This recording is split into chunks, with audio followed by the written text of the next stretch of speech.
Yes, another very professional start to another very professional stream. Good morning, good afternoon, and good evening. Sabba-diggity dogs from all over the world. I forgot to turn on my microphone. Professional streamer. Dudes, can you believe it? 2 streams in a row. Hey, we cooking with gas around here, my dudes. We are cooking. Did I not tell you yesterday that in the month of October we are going to be streaming 3 times a week? We're going to be doing our best to make sure that we hit our goals for October. Tuesday, what was it again? Tuesday, Thursday, and Saturday. Well, we missed last week's Thursday stream, but we made up for it because we streamed yesterday. And now it is Saturday, everybody, which means... Whoops. It's stream time with the rendog. And listen, people, we've been talking about working on a mini game together for the last 2 weeks on stream, haven't we? We need to go full screen also because professional. Boop. So finally, this evening, we're going to be working on this mini game that I've been talking about.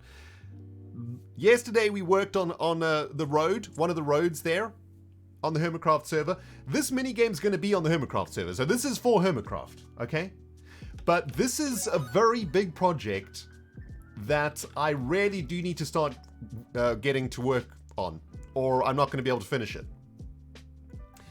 And I thought, you know what? Instead of, playing survival Minecraft today, let's hop into creative mode. We've got Light Matica to help us out here also. And in combination of creative mode and Light Matica, we should be able to hopefully make some decent progress on this minigame that I've already started to work on over here. Although most of this is wrong. And all of this is going to basically have to get changed. Now, what this minigame is for, I cannot tell these yet, everybody. However, trust that it is going to be awesome. It's going to be fantastic. So anyway, dudes, sit back and relax. Listen, I know Good Times with Scar is currently streaming on the Hermitcraft server. If you're looking for streams from the Hermitcraft server itself, I would recommend you head over to Scar and hang out there, because he's on the Hermitcraft server at the moment. We, on the other hand, are going to be chilling here in this creative world and working on a minigame together. So if that sounds like your cup of tea today, my friends, please sit back and relax and enjoy yourself. I do want to get rid of this, though. This is driving me insane. Hold on. So let's change this little puddle of lava because it's making me mad. And I can say hello to everybody because I see that the notification machine is once again going through the roof. We haven't even started the freaking stream yet, and you guys are on level 3 hype train action already. My goodness. Yesterday's stream was nuts. Absolutely ridiculous. Big shout out to all of the incredible supporters that showed themselves in the stream yesterday. In particular, big shout out to DTG Kosh, Ossazor, Shadow Panther, and a few of our other big supporters here in the community. And some of our very special and very generous patrons came out to play yesterday. So I'm still getting over that. I'm still recovering from what went down on stream yesterday. By the way, dudes, the Prince himself, Obi-Wan Alfonso Kenobi brackets Master Jedi brackets, is currently fast asleep on the couch in the TV room. So he shall not be joining us this evening, or he might come and wander in at some point. But currently he is fast asleep on his couch. It used to be my couch. It's now the Chihuahua's couch. So he's nice and comfy there. I put a blanket over him too because it's a bit of a chilly evening in England today. So he is he's currently snoozing away. So welcome, guys. Like I said, I see a bunch of peeps coming in hot here, man. Notification machine going through the freaking roof once again. Starting here with Luca and a 3-month sub. Thank you very much, Luca, my friend. And Maythax28 is here with a 2-month resub too. Thank you, Maythax. Lucas says subiversary. Let's go. Hell yeah, my friend. Hell yeah. The wonderful, amazing Stormageddon is here also. Hey, Storm, what's happening, my friend? 35-month OG resub for the Stormageddon. Beautiful. Take a look at this, dudes. Boop. Oh, man, this minigame's going to be so cool.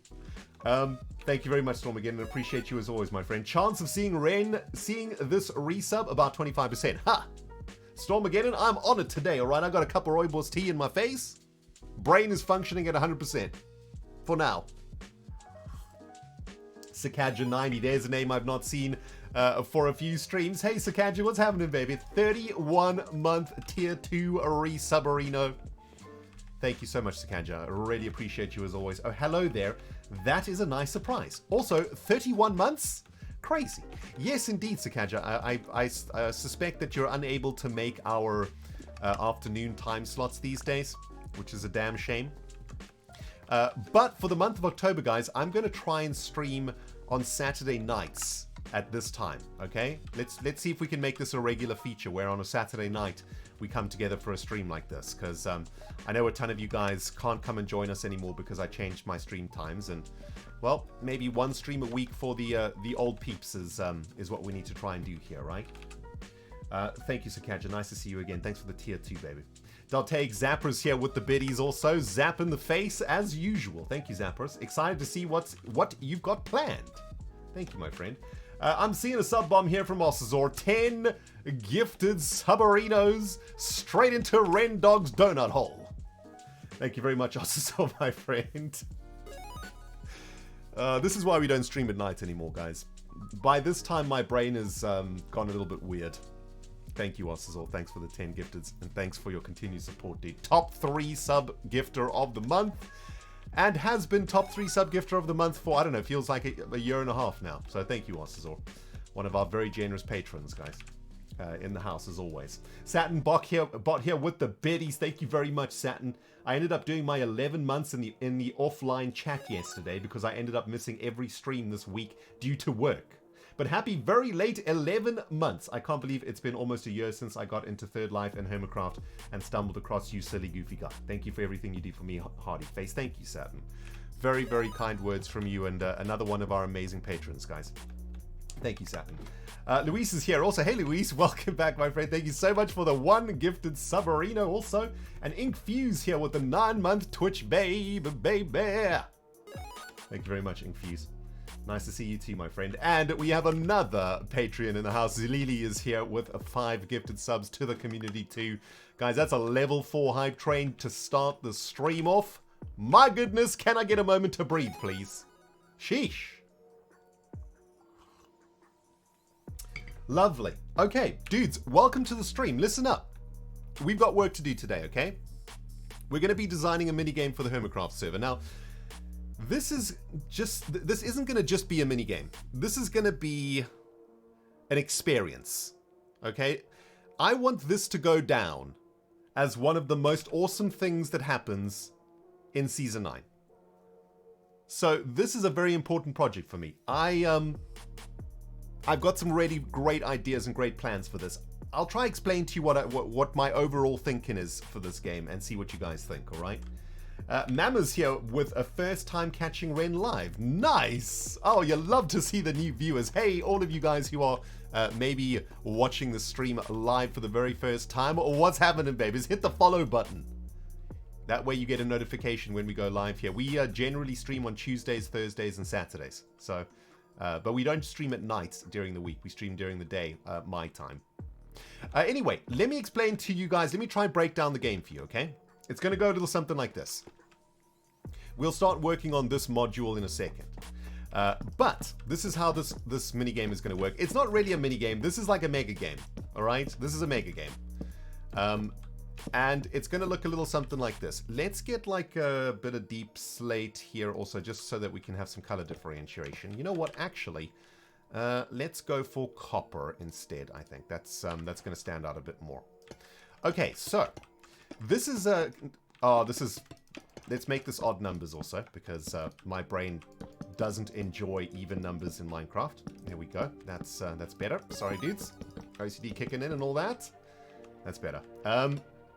This is going to be a game that is going to comprise of multiple things that need to be achieved in order to complete the minigame, okay? But at its very core, this is going to be a game of cooperation. This is going to be a co-op minigame. the hermits will not be able to complete this on their own. They're going to need each other to get through this. And I kind of have an idea for the name of this mini game, which might give you a little bit more of a clue as to what I'm designing. We're going to be calling it The Royal Labyrinth, or something along those lines. Name is a work in progress title, a working title, if you will. Now, this is to scale, I suppose, right? This is a 5x5, but in the center of the mini game, we're going to have a building, and the building is going to maybe be 20 by 20, right? So this is a 4 times to scale, to mini scale of what the game might be, right? So imagine this is a building, a 20 by 20 building. This building is going to comprise of multiple floors. And on each of these floors is going to be a very tricky goal that the hermits need to achieve in order to get themselves to the final floor, the very, very top floor. And this floor is going to be basically the final boss of the game, if you will, right? And the hermits need to be able to get through each of the floors, get to the final boss of the game, and defeat the final boss to achieve victory. Now, this game is kind of inspired by like old school SNES games, because recently I've been watching a lot of man, it's such an amazing series on YouTube. How many of you guys have watched this series before? It's called The History of Speedrunning. If you haven't, if you don't know, like, you know what? I'm just going to recommend it, okay? Next time you're on YouTube, search for History of Speedrun, or I don't think you'll find it with that title. Search for The History of Mario Speedrunning, something like that. The History of Speedrunning. By the way, guys, thank you so much for smashing out that hype train, man. Insane. Thank you, everybody. You've all received your hype train goodies now. Now, the History of Speedrunning makes incredible videos. Basically, like, in the gaming world, there are huge communities that are built around the speedrunning of certain games. In fact, many, many, many, many games. Games that range from, like, Doom 1 to Half-Life, to, you know, Mario Bros. 1, 2, 3, to Legends of Zelda. I mean, pretty much every, Minecraft, of course, pretty much every game that's ever been made has a speedrunning community to it. But what the History of Speedrunning, what the series does is it looks at the history of a particular game's speedrun. So say, for example, Mario 1, and these videos are like an hour long, and they take you from the very beginning of the speedrunning, when it first started, all the way back in like 2002, 2003, and it progresses through all the records that get beaten over time. And there's a whole bunch of drama that suddenly comes out of it, right?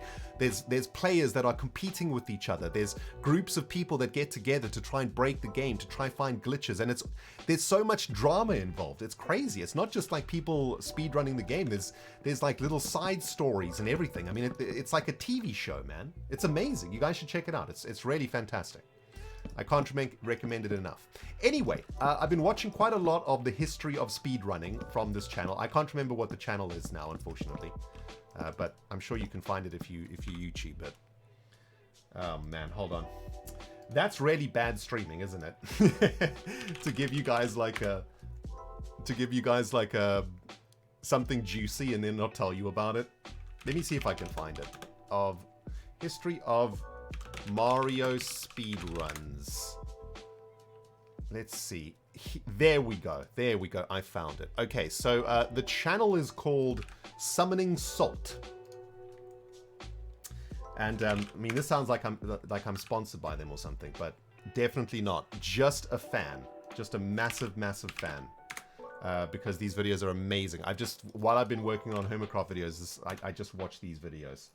Hold on, let me show you real quick here. Let me show you real quick. Where's the main screen? There we go. Yeah, this is the channel, Summoning Salt.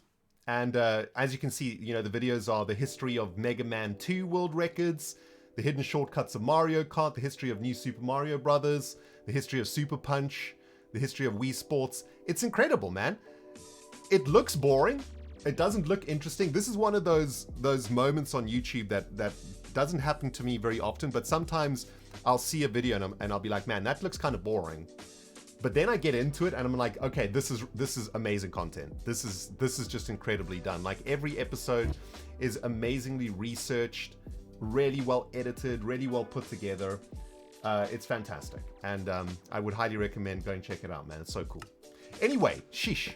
Such a tangent. I was inspired to try and make a mini game that is inspired by how games used to be made, where they are like a lot simpler, right? There wasn't so much so many things in the game. It was fairly simple, right? You would beat a stage, and generally, you know, in some games a stage would have a boss. So you would get to the end of a stage, you would defeat the boss of the stage, and that would take you to the next stage. And you would repeat that process. You would get to the end of the next stage, defeat the boss, and then move on to the next stage. And then eventually after, you know, a few stages, you would get to the main boss and you would defeat that boss, and then that would take you to the next part of the game, right? It's kind of like the Sonic the Hedgehog model, I suppose. And I want to make a game that is kind of like that, where it really isn't complicated to understand how to win the game. You need to defeat a certain number of objectives, you need to defeat a certain number of bosses, and that's how you win the minigame. Like, there's nothing more to it, right? There's no, you know, there's no collecting stuff or remembering stuff or you know, any complicated like attributes or statistics or anything like that you need to worry about.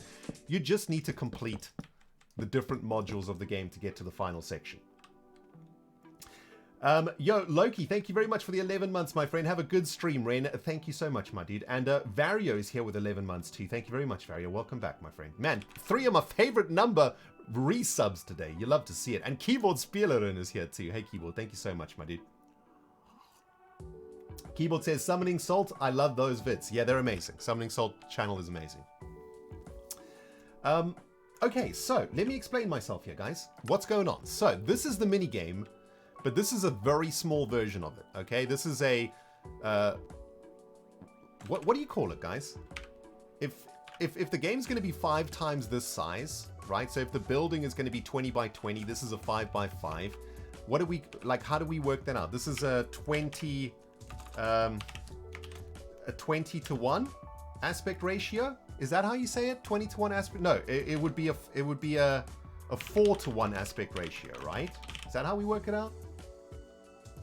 A 4 to 1 aspect ratio, or a 1 to 4? Yeah, 1 to 4, I think, or 4 to 1. Either way, it's one of those things. So this is it. This is the 4 to 1 aspect ratio of the Royal Labyrinth. Yeah. And this is how it's going to work, all right? We're going to have 4 modules around the central building, and each of these modules is going to be a minigame, okay? So I'm currently working on the first minigame over here. This is kind of like a parkour minigame, and the idea of this one is that we've got to get across the parkour section. There's going to be lava down there. And we got to get to the other side, and 3 players need to get through the parkour. So let's say there's 6 players playing. 3 out of the 6 need to get here and stand on the pressure plates, and that will complete that module, right? That will complete this module. Once you complete the module, right? Once you complete this module, you will get a key.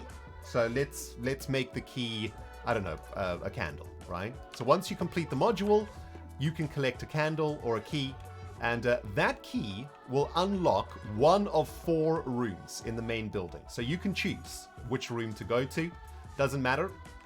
You know, or either you can just choose what room, or it might progress. I haven't decided on that one yet.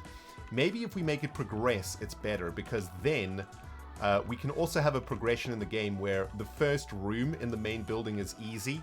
This is normal. This is hard. This is expert, right? Like, we can make the game difficulty increase.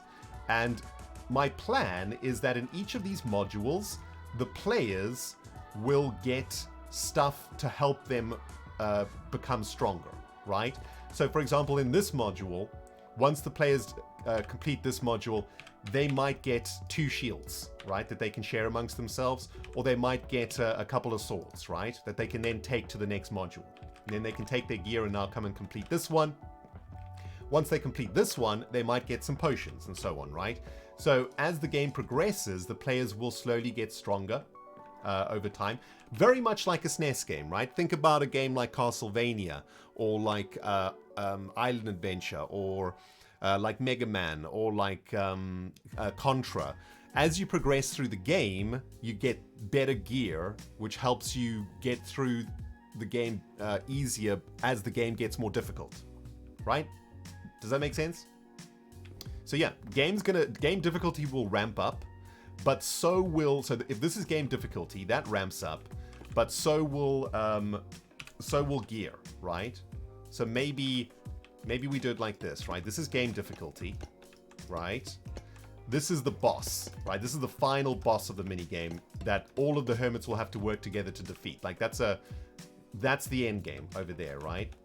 And we'll make a second graph, which will be loot. And you know what? We'll do this with glass, actually. Let's do this with glass.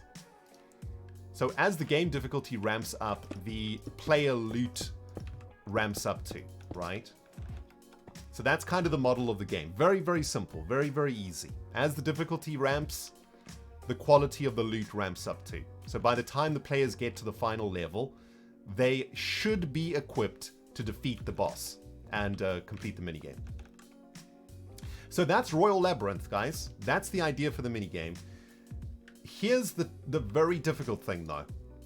We need to work out what each of the 4 games is going to be. What each of the 4 keys is going to be, right?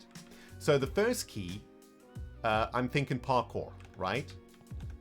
But not like super difficult parkour, because parkour sucks. I don't want the hermits to struggle through this.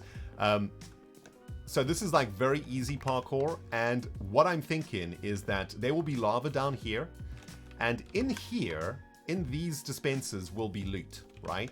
So as the hermits travel toward the center of the course, they will get to this platform where they can get a piece of loot, a shield, for this example. And of course, they want to preserve that shield, so if they can bring it across to this side, they will be able to preserve it. And maybe we can even add a chest or something here, so that the hermits that do get across successfully can put the shield in the chest to preserve it, right? And then maybe if they're brave, they can go back and try and get another piece of loot.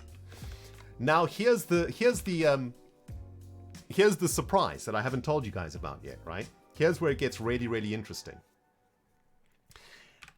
These players, these games are going to have NPCs.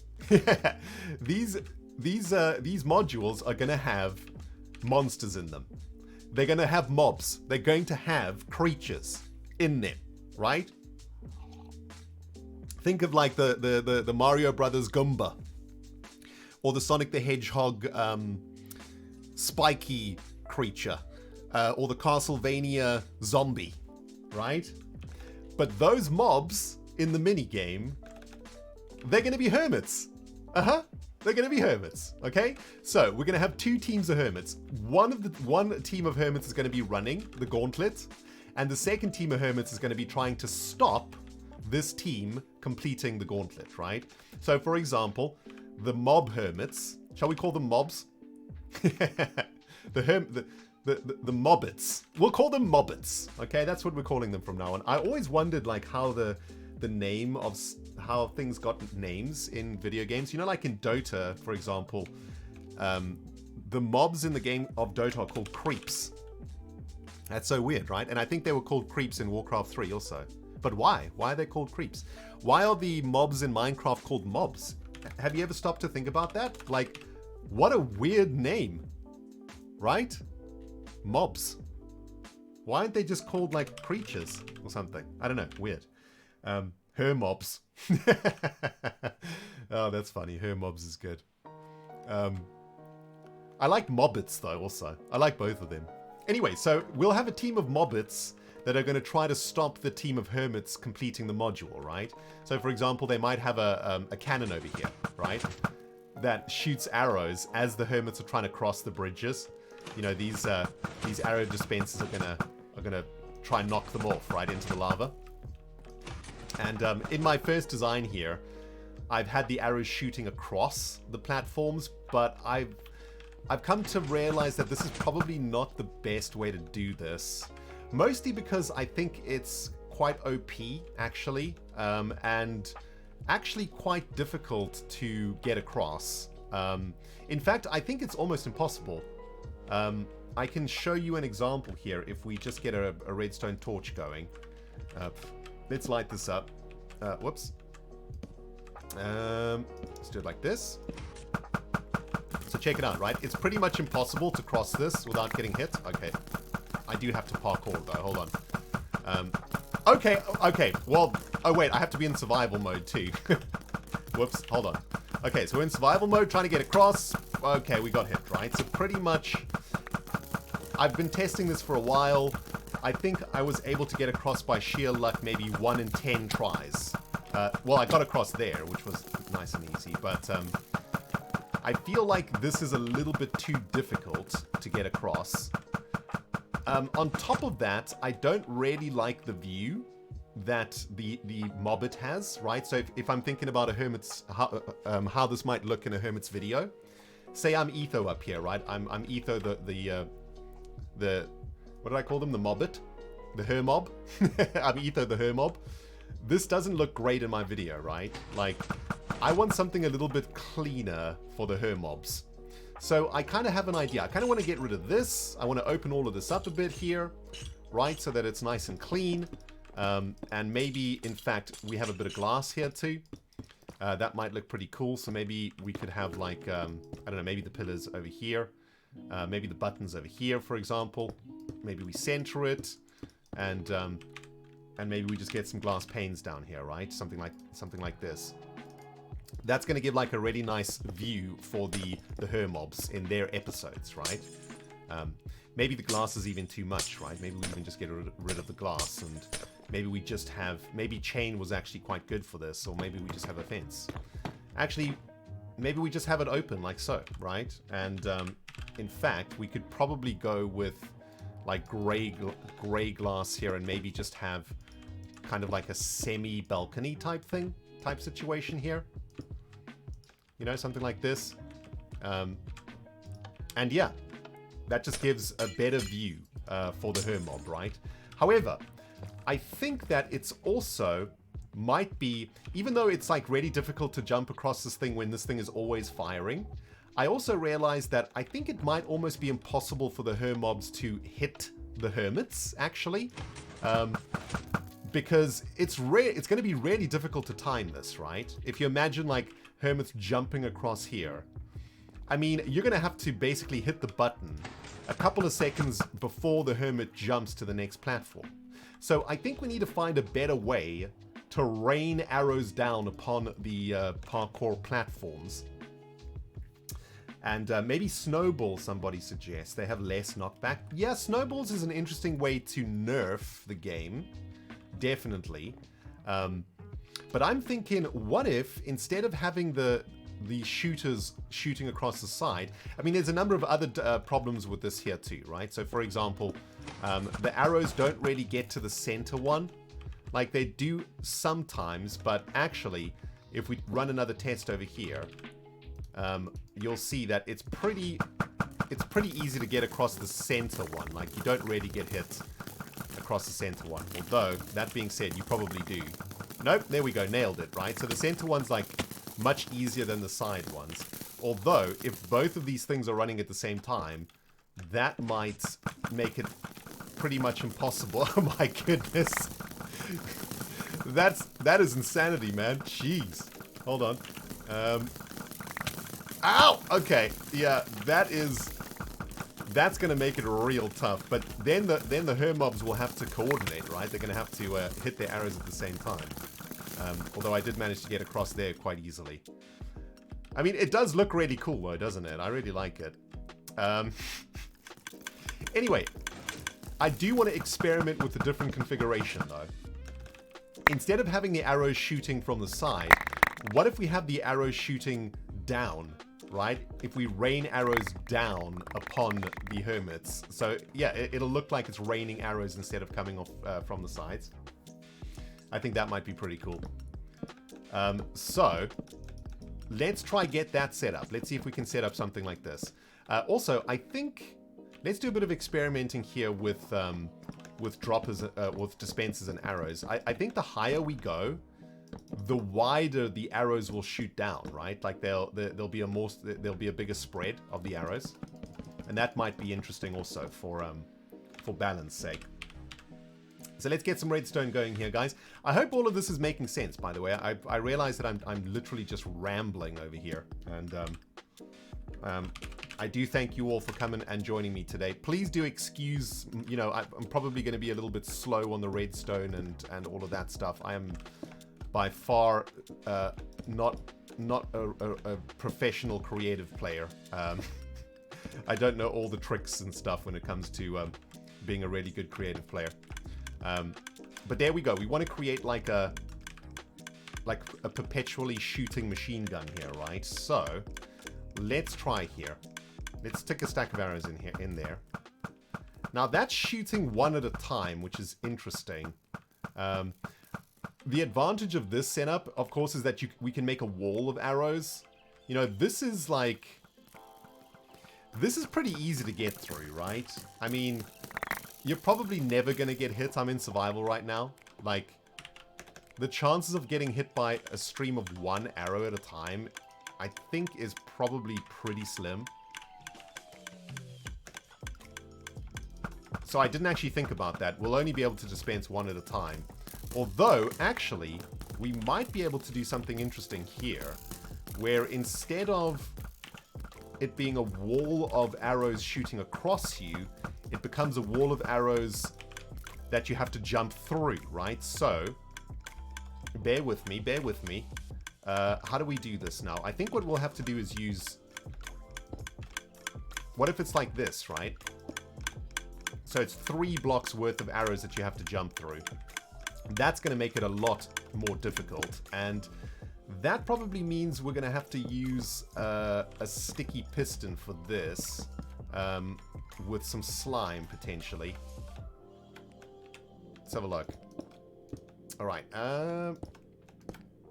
like this? Alright, sweet. So... that's going to make them shoot. Let's just test it before we put in any more redstone. I think this might make it almost impossible to get through, which I would like to do it that way, because remember the Hermobs will only shoot this thing one wave at a time, right? I like how the arrows are flying down. That looks pretty cool. Let's get into survival mode here and see if we get hit. Alright, we took a hit there, but it didn't really knock us that badly. Yeah, we took a hit there too, but it was more of a disruption to our running than anything. You know what? This feels kind of good, actually. I think it's also scarier from this player's perspective with the arrows coming down like this. You know, it feels it feels kind of crazy, man. Unclear whether this is cooler than the wall of arrows just yet. I think the wall of arrows is also really, really cool. But let's pursue this line, see where we get to, see if these things end up being cool. I mean, it could be a combination of the two. So maybe this one is a wall of arrows, this one is a rain of arrows. This is a wall of arrows, this is a rain of arrows, right? We could alternate it like that. Saturn, thank you so very, very much for the gifted Submarino. Appreciate it as always. And guys, I've just noticed something. Have I broken something? Oh, no. There we go. I think, did I break? Oh, I don't know. I think I broke something. Hold on. Let me get rid of that. All right, there we go. Stream is fine, right? Is stream fine? Is stream broken?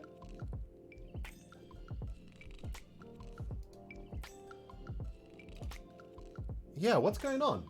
Where's me overlay gone, dudes?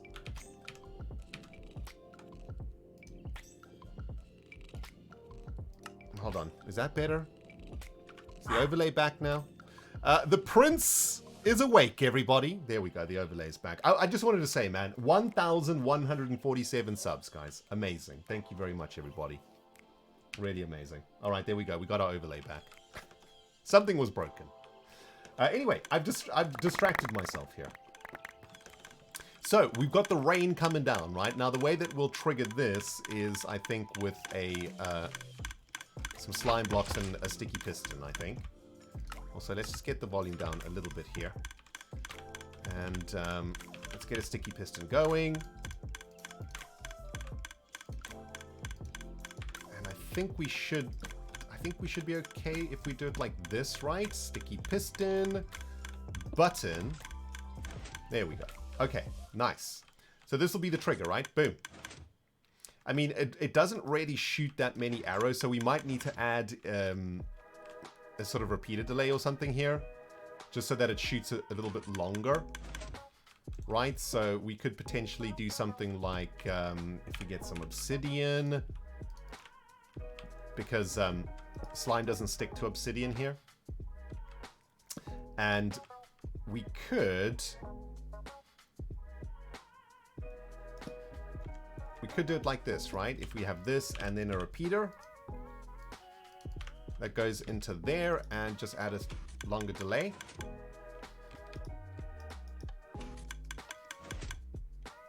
Does that actually make a difference? I don't think that makes a difference, right? We have to actually make a...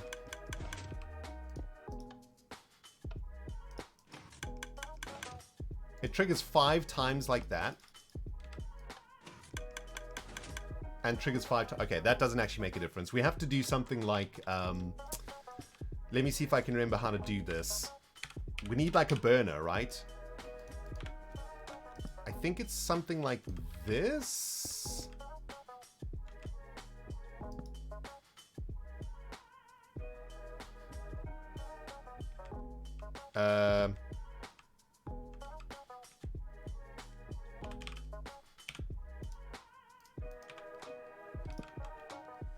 Is it something like this?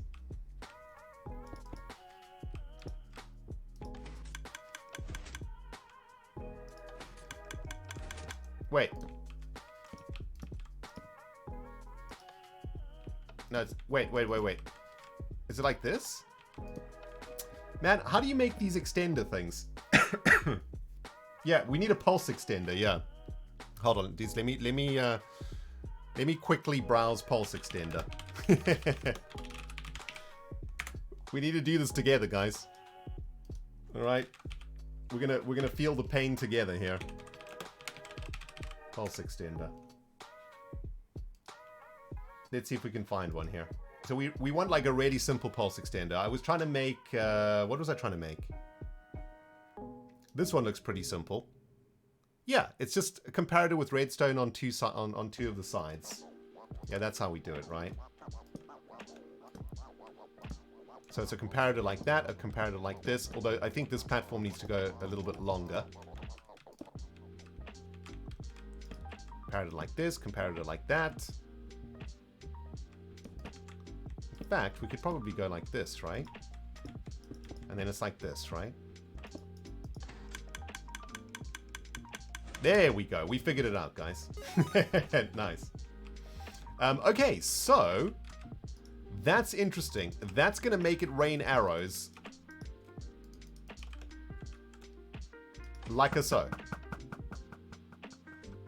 Very cool. That actually also feels like a good length of time also, right? That it rains arrows. Because the her mob's going to be over here, right? And the players are going to be trying to run across the platforms. We want the arrows to fire for a decent amount of time so that I can time the shot, right? Like as the player gets here, I want to hit the button so that they get intercepted here. Of course, here in the middle of the arena, this will be safe. So if you get to the center bit, you'll be safe. Although that does actually break the game because my idea was that you would get loot when you got to these positions. But maybe we do this differently. Maybe the center of the arena is safe. But there is a dispenser on the last block. That's where you get your item. let me explain the game again for those of you guys who might have just joined us, right? So one team of players is going to try to get across the parkour, and 3 out of 6 players need to stand on the pressure plates to finish this module. There'll be another term of Hermobs standing up here trying to stop the Hermits get across the platform by knocking them into the lava with these arrow cannons. But I want this team to be able to collect loot on the way. And initially I had a dropper in the center bit here, but I'm thinking that's not going to work, right? Because then you could just abuse it. You could just come to the center, collect all of the loot, and then, you know, hopefully you can get across. Although if you do collect all the loot, you do risk losing it all. But I think that's giving the players too much choice. You don't want to give the players too much choice, right? If you think about an old school SNES game, you don't really get that much choice. The game's quite linear, and I think that adds to the experience of the old school type game. So I want this to feel like an old school game. Pressure plate. There we go. My friends, Prince Obi-Wan Alfonso Kenobi has joined us here on stream. Although once again something is broken.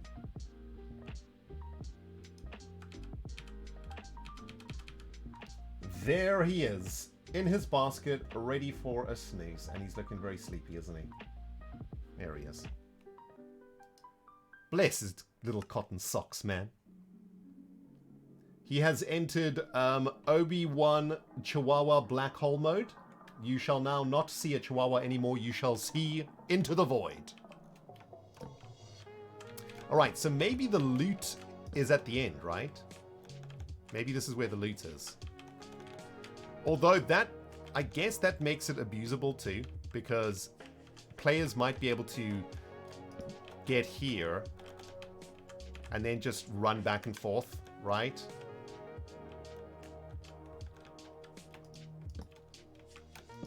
Yeah, that's interesting. Oh, you know what we could do actually? We could make it so that once you get through here, you can't come back, right? So we could make it like this. Wait a minute, we'd have to push this back a bit.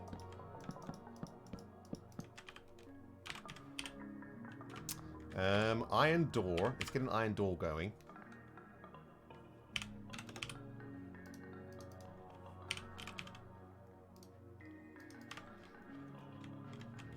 We could do it like this, right? So once you're through, that's it. You're through. You're through to the other side. Now you can't go back into the game. Yeah, that's probably how we do this, actually. That will definitely stop the abuse. Or potential abuse, anyway. And we'd have to have the same system at the end of each of the tunnels. I mean, this way each player only has a chance to get one bit of loot, but maybe that's okay. You know what? Let's make this interesting. You get loot here at the end, and maybe you also get wait a minute. What if you get loot on the last 2 sections? So you actually get a chance to get 2 bits of loot. Or we could give you loot here. Yeah, you know what? Actually, this feels way better.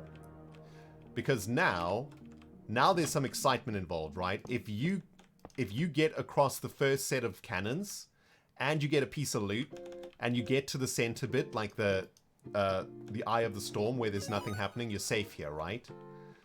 This is kind of scary now, right? Because you've picked up a bit of loot from here. Now the adrenaline's pumping. You carry on. If you get a second bit of loot and you get across in one piece, that's like that's a real feel-good moment, right? That's a really feel-good moment for the player because you really achieve something quite epic there. I guess though, this does mean that there isn't much variance, and it also means that every single time a player makes a run, they will get 2 items, and maybe we want to variate that slightly, actually. I have an idea. Hold on. We've been a little bit distracted here.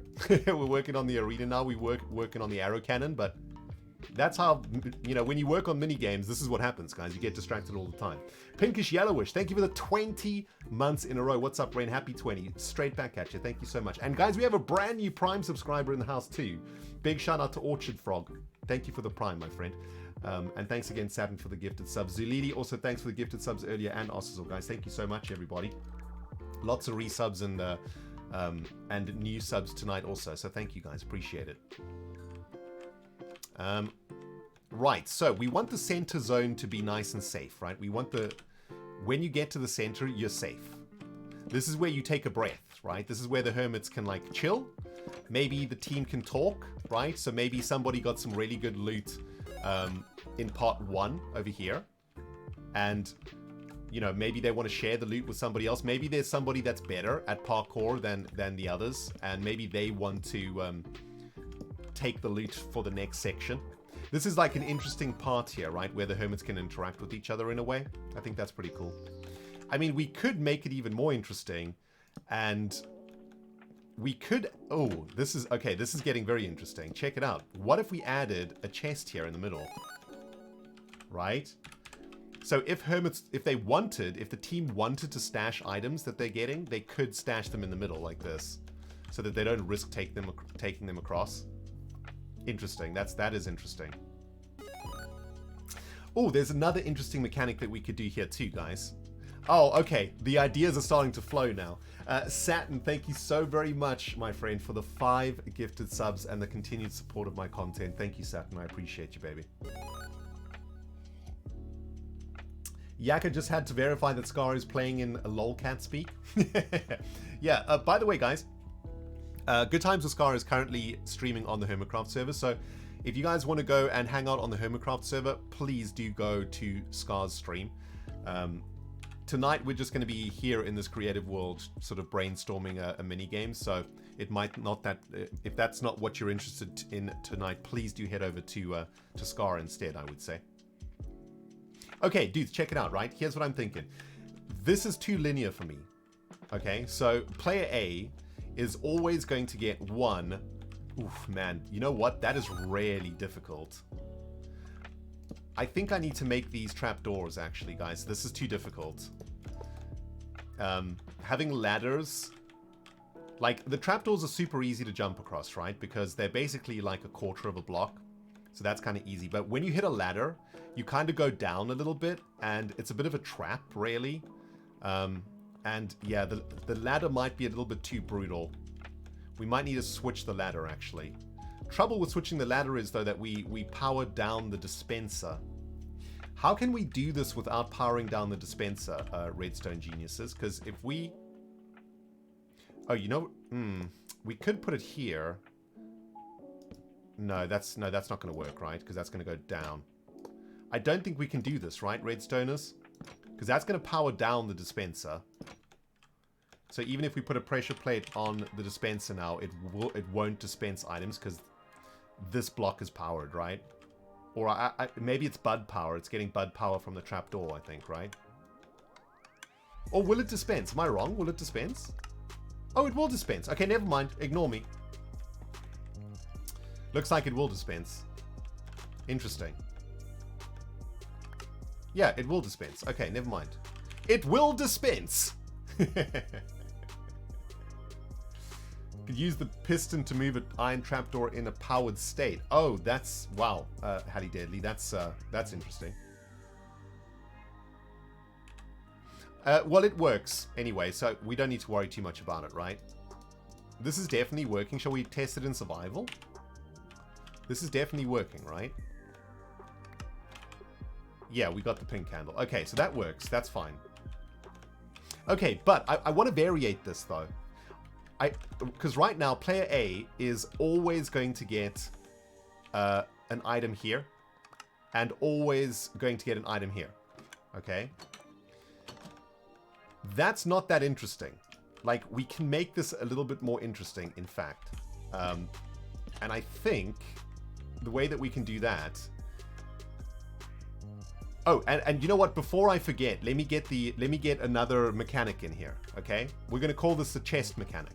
So check it out. We're gonna put a chest here, right? We're gonna put a chest here instead of a dropper. And this is kind of, maybe we put like really cool stuff in the chest. However, you got to open that chest, right?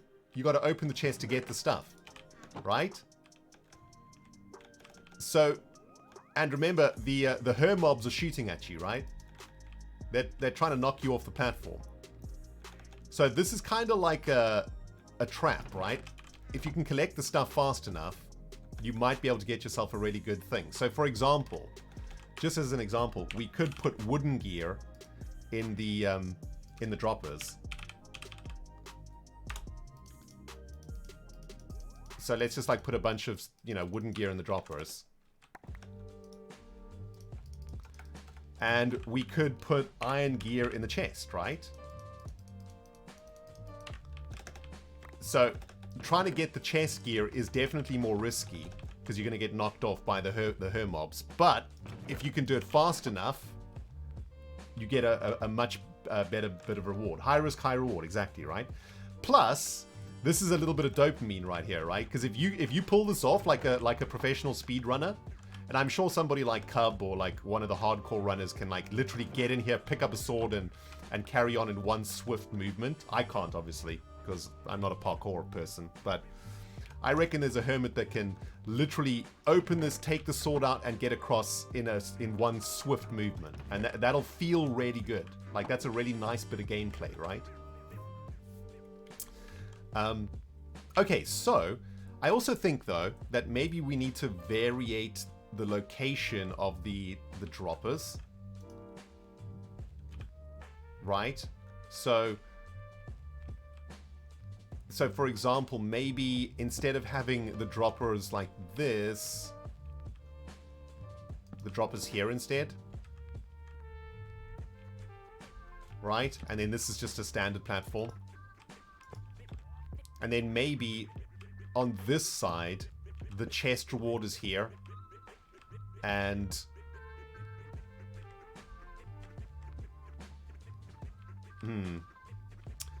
yeah, the chest reward needs to be somewhere else. So somebody who's really good might be able to go, you know, get the chest reward here and then get the chest reward again here, right? So it kind of gives them like an advanced path to take if they wanted to. I think that's pretty cool. Yeah, something like this. And then maybe this dropper is one back.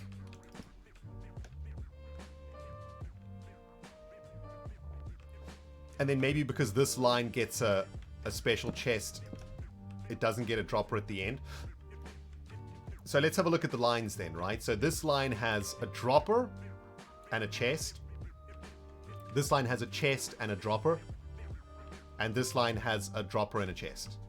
So I suppose it's still linear, but less linear and a little bit more interesting, right? Is there any other things that we could add to these pillars here, guys? Any ideas? We got droppers that are going to give you a bit of loot automatically. We got the chests that you have to manually loot to get something. And then we'll have storage here. Maybe we make these not chests. You know what? Actually, I'm thinking that maybe these need to be barrels because I think you actually fall down half a pixel here. Yeah, that's kind of annoying. And I think a barrel is a full block height. Yeah, barrel's full block height. So let's change the reward chest to barrels so that the parkour is smoother for the player. Spikes? No, no, good things. Good things. Good things. We want to reward the players for getting to these platforms, right? That's what we want to do here. Essentially, what we're trying to do is so remember, what we're doing here, right, is the minigame itself is going to be made up of 4 boss levels. To get to each boss, you need to complete a module. This is a module like this, and each module is going to get more difficult, right? So this is the game difficulty, module 1, 2, 3, 4, and the quality of the loot is going to get better too, right? So if this is module 1, you'll be getting wooden and iron gear here, and that will enable you to defeat the first boss. And then in module 2, you're going to be getting iron and diamond gear or whatever, right? What about like a...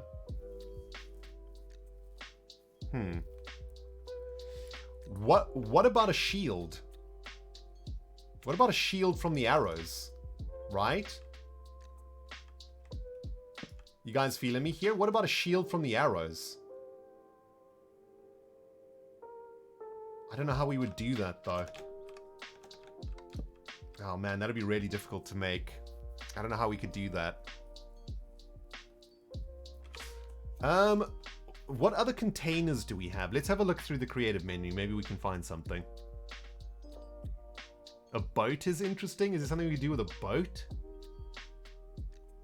Is there something that stops arrows? Water, a water source maybe? Piston?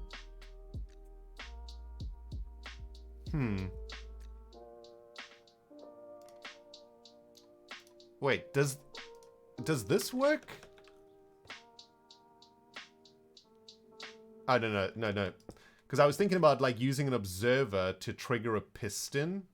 Wait a minute. Does this work? This doesn't work, right?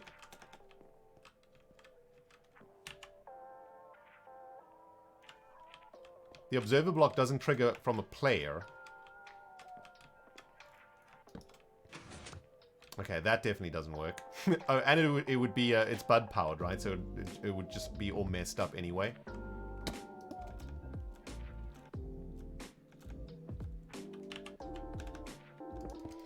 What about a potion? What about a splash potion? Right? What about a splash potion? Dudes, what about, wait a minute. Splash potion of leaping, maybe, right? Or 8 minutes though. That's insane. 3 minutes. That's so OP though. What about floating? Is there floating? Is there splash potion of floating? Wait a minute. What about those special arrows? Arrows of slowness, slow falling. Is there an arrow, like, ooh, speed, says Joe Mama. That's not a bad idea. Speed. Huh. There isn't floating, right? I don't think there's an arrow of floating that makes you float. But there is an arrow of slow falling, which is interesting. What does slow falling do for us in this game? Like, let's try it out, right? Let's get into survival. Does slow falling help? Let's have a look. Oh, wow. Slow falling is pretty good, actually, right?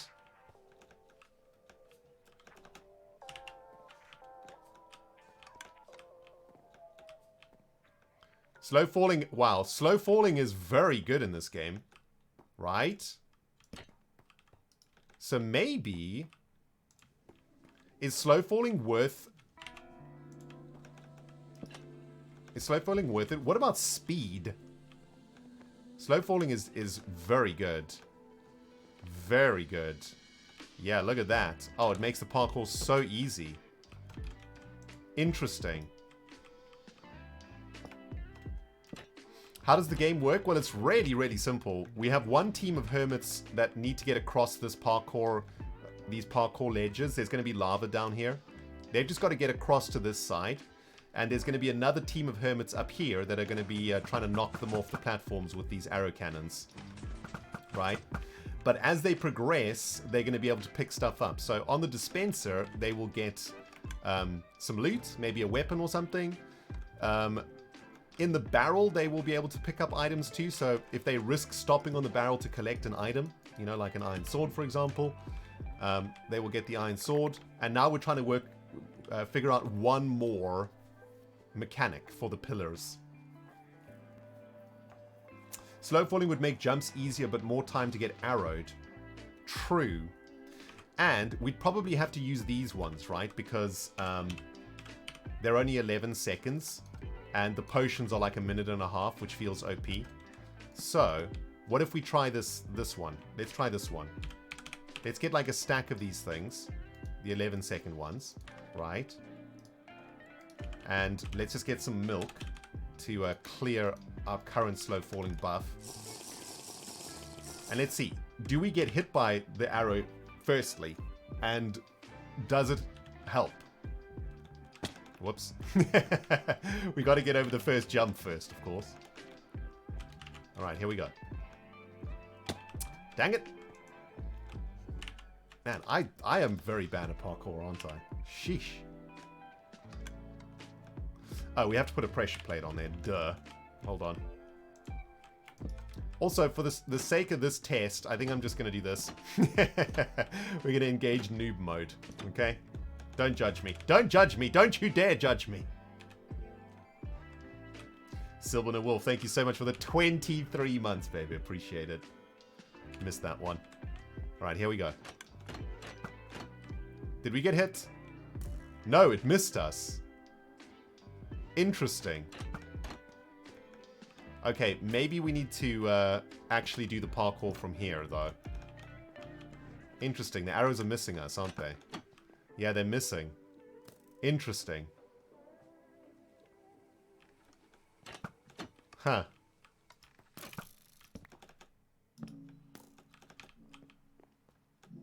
Or maybe... Wait, maybe it's because we're in creative mode. Wait a minute. Might be because we're in creative mode. Nope. Missed. Damn.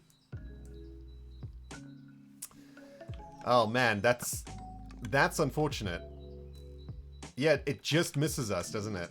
Yeah, look at that. It just... Wow. It just shaves us. Use splash potions.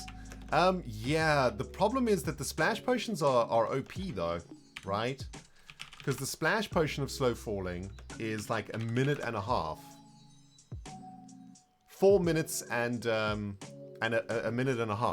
Like that's super OP because then you can just go back and forth with it, I think.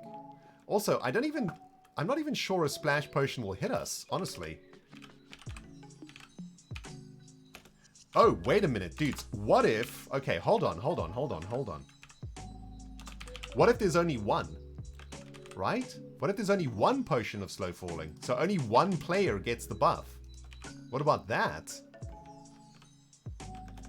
So the team has to be like, okay, Cub, you're the best parkour guy. Go get the slow falling potion. The problem is that slow falling might be so good in this that it literally breaks the game.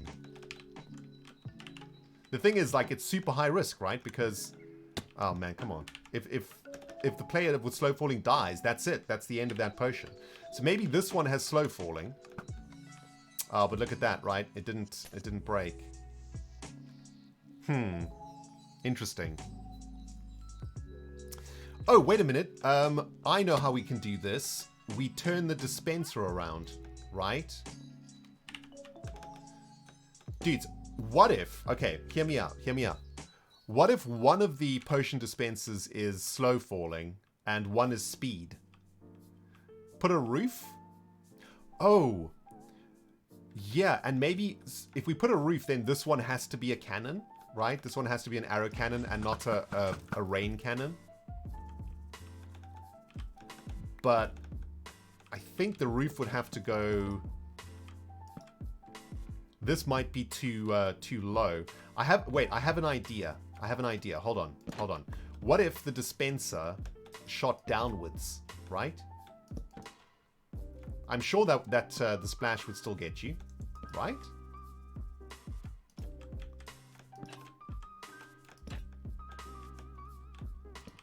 Well, there's only one way to find out. Slow falling.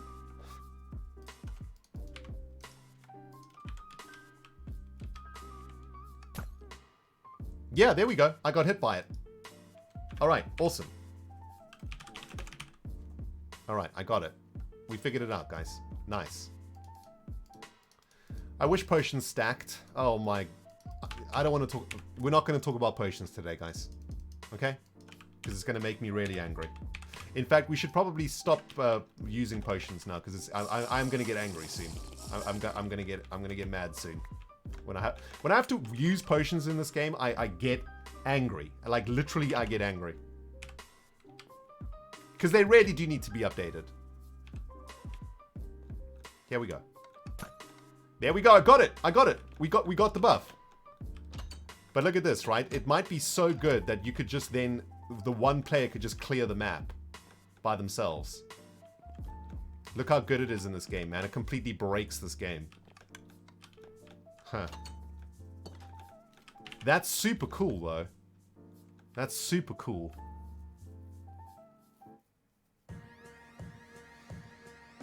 Cake says, are you South African? Yeah, but... Yeah. Yeah, yes, sis. I'm from Johannesburg, eh? But I used to live in Cape Town before I came to England, like, a long time ago, bro. But I'm a Safa, my bro. I love me a Bri. I love me a Betty. I love me an Amstel, bro. How's it? How's it, my bro? How's it? Anyway, we can't talk like a South African on stream, man. We gotta have a bit of a posher accent, you know? Wolfric, my dude, 77 months. Thank you so much, man. One of the OGs in the house here, guys. Wolfric is literally top 5 longest subscriber. 77 months. Doc M, 77 months, dudes. Insane. Thank you, Wolfric, for the years of support at this point. Really, really, really generous. Thank you so much. Momo Milkers is here also with the 4 months. Hey, Momo. And Brassy Chassie's here with some biddies. I hear you there, Ren. I have to carry too many shulkers because I love having potions on hand. Yeah, potions are so awesome. Oh, I don't want to get into it, man.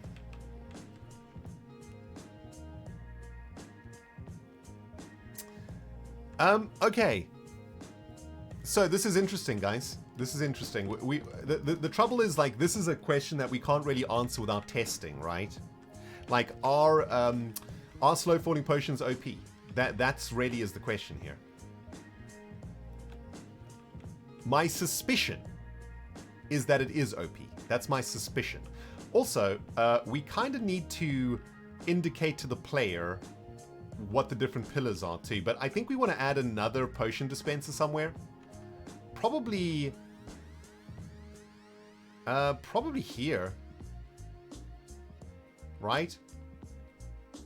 Yeah, like one's here and maybe one's... Well, if we put it at the end of the run, that's kind of pointless. I feel like the potion dispensers need to be... Well, actually, if we put a potion dispenser at the end of the run, that might prompt one of the hermits to want to come back and try and, like, get more, right? Shall we see what speed does for us in this game? Is speed good? Maybe, like, swiftness 2 is too much. Maybe just speed, like swiftness 1, right? Just speed 1. Let's see, does that help? Oh, we got hit by the slow falling potion. Whoops. Let's have a look. Oh yeah, I mean swiftness makes this super easy. What about swiftness 2? Swiftness 2 might make it too difficult. Okay, here's what I'm thinking. Wait, where's Swiftness 2? Swiftness 2? What? Oh, here we go, Speed 2. Okay, let's try this. Alright. Oh, we got hit by the... we got hit by the stupid feather falling again. Here's what we're going to do, okay? I've got it, guys. I've worked it out. I've worked it out. This one, at the start of the run... This one's going to be speed, okay? This is going to be speed. The one at the end of the run, we're going to stick it here. This is going to be the OP one, right? So by the time the hermit gets to the end of the run, this is where they get the OP buff. And it is at this point that they can decide whether to go back into the arena or not risk it and continue on, right? So we put the super good buff at the end. That's going to tempt the players. We need some milk in the face. Saturn, my friend, thank you so very much for the gifted sub here to Shadow. Appreciate it, baby. Appreciate it. Very nice to see so many new viewers in the stream today also, guys. Welcome to all the new viewers. And I'm seeing a bunch of first-time chatters. Hey, Monsieur Nothing. You want to join the Dogcraft server? Nice, dude. You normally play creative? Well, we actually have a creative server on Dogcraft where you can go and work with other players in creative to make cool designs and then try and make them in survival. If you've never tried multiplayer Minecraft, you should just try it, dude. What? Just try it. If you don't, you know, you got nothing to lose. It's free. Dogcraft is 100% free, my dude. All you got to do is create an account, give it a go. If you don't like it, that's fine. You just stop playing. Easy peasy. By the way, please feel free to ask for help when you get to the server, man. Look, there's already people on Dogcraft in stream today. Zulili's here from the Dogcraft server. There's so many Dogcrafters that will help you get started in on the server. If you've never played multiplayer Minecraft, Dogcraft is a great community to try because there's so many people that will help you. My dude's the Chihuahua is very comfortable right now, isn't he? He's got one ear, still listening, right? Like he's sleeping, but that one radar is still up there because, you know, there's FOMO, man. He doesn't want to miss out on anything. So that ear hole is just listening in case anything interesting is happening in the world. Pete's tucked nice and firmly against the chest, and he's just a very comfortable little doggy right now. Adorable. What were we doing again? Oh, dang it. Yes, Potion of Slow Falling is here, and we will put Swiftness here. Swiftness might actually be pretty OP, though. Swiftness 2. I think Swiftness 2 is too good, actually. Swiftness 2 felt really, really good. Let's just do Swiftness 1 here, I think. Okay, so we start the game from here. You can get a pretty decent buff from here, Swiftness 1. You can get an excellent buff from here, being slow falling for 1.5 minutes. Gives you the opportunity to go back into the arena to get more loot if you want to. I think that's kind of interesting. Now what we need to do, I think, is make some identifiers, right? So we want the hermits to be able to tell the difference between a loot pillar, a potion pillar, and like a mega loot pillar, right? This is a mega loot pillar. So why don't we just use what Minecraft has, right? So mega loot pillar is going to be diamonds. It's a mega loot pillar. There's one. Here's another one.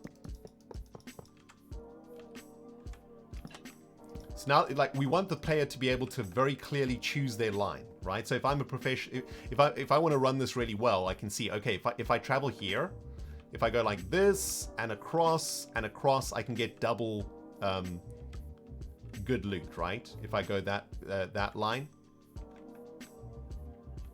So there's the good loot lines. I feel like we need another good loot line somewhere. Maybe we add another good loot line here, like right at the beginning, because this is pretty high risk then, right? So if you get a good bit of loot right at the beginning of the run, you got to get to the end without getting knocked off by a hermob, right? Trying to shoot you off with arrows. And it also, you know what this is also? This is kind of like a roadblock, right? It makes the player think twice, should I go this line? Because if I do, and I die with a bit of good loot, I've wasted a bit of good loot in here. And literally, you know what we're going to do, man? We're going to put the loot in here, but we're going to make them super rare. So, literally, you'll only be able to get one bit of loot out of these, out of the rare chests, right? So, it's going to be like a, you know, a chest plate and a couple of diamond swords. Just one. We won't put multiple items in there, right? Just one really good one. All right, that's cool. So, the next is the auto looter, right? As we run across this dropper with the pressure plate, we'll get a bit of loot that's automatically dispensed to us as we go across it. And that's just going to be like standard loot, right? Like wooden or iron or whatever. So how do we signify this? I suppose this is iron? Or gold? No, gold and diamond are kind of like comparable, right? Iron kind of signifies to me like common stuff, right? This is rare stuff. This is like common stuff. So there's that one. There's this one. This is another common item dispenser here. Then this is a common... Wait, which is... This is the potion dispenser. This is the common item dispenser here. And then we've got another one here.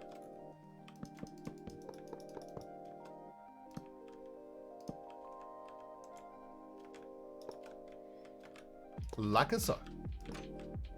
Okay, nice.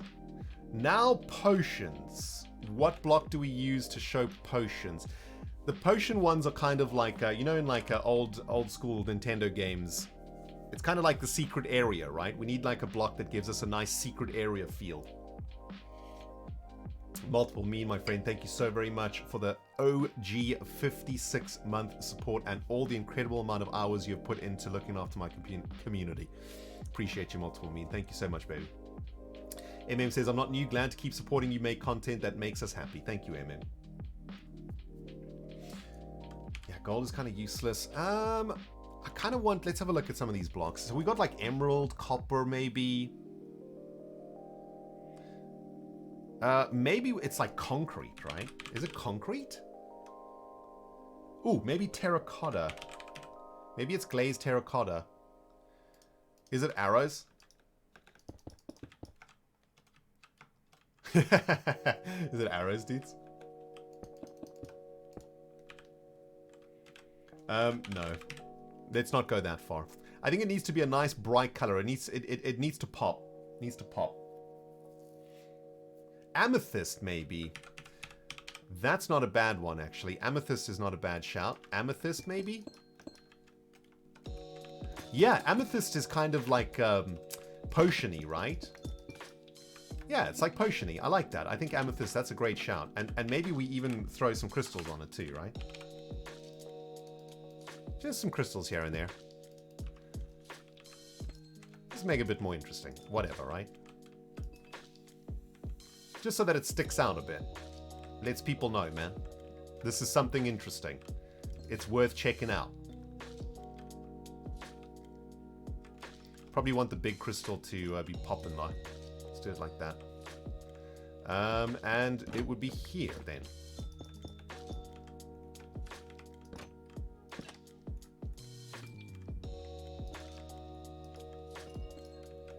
Something like that, whatever. There we go. Look at how those pop, right? Those tell you that there is something juicy here. Like that tells me there's something juicy. Very nice.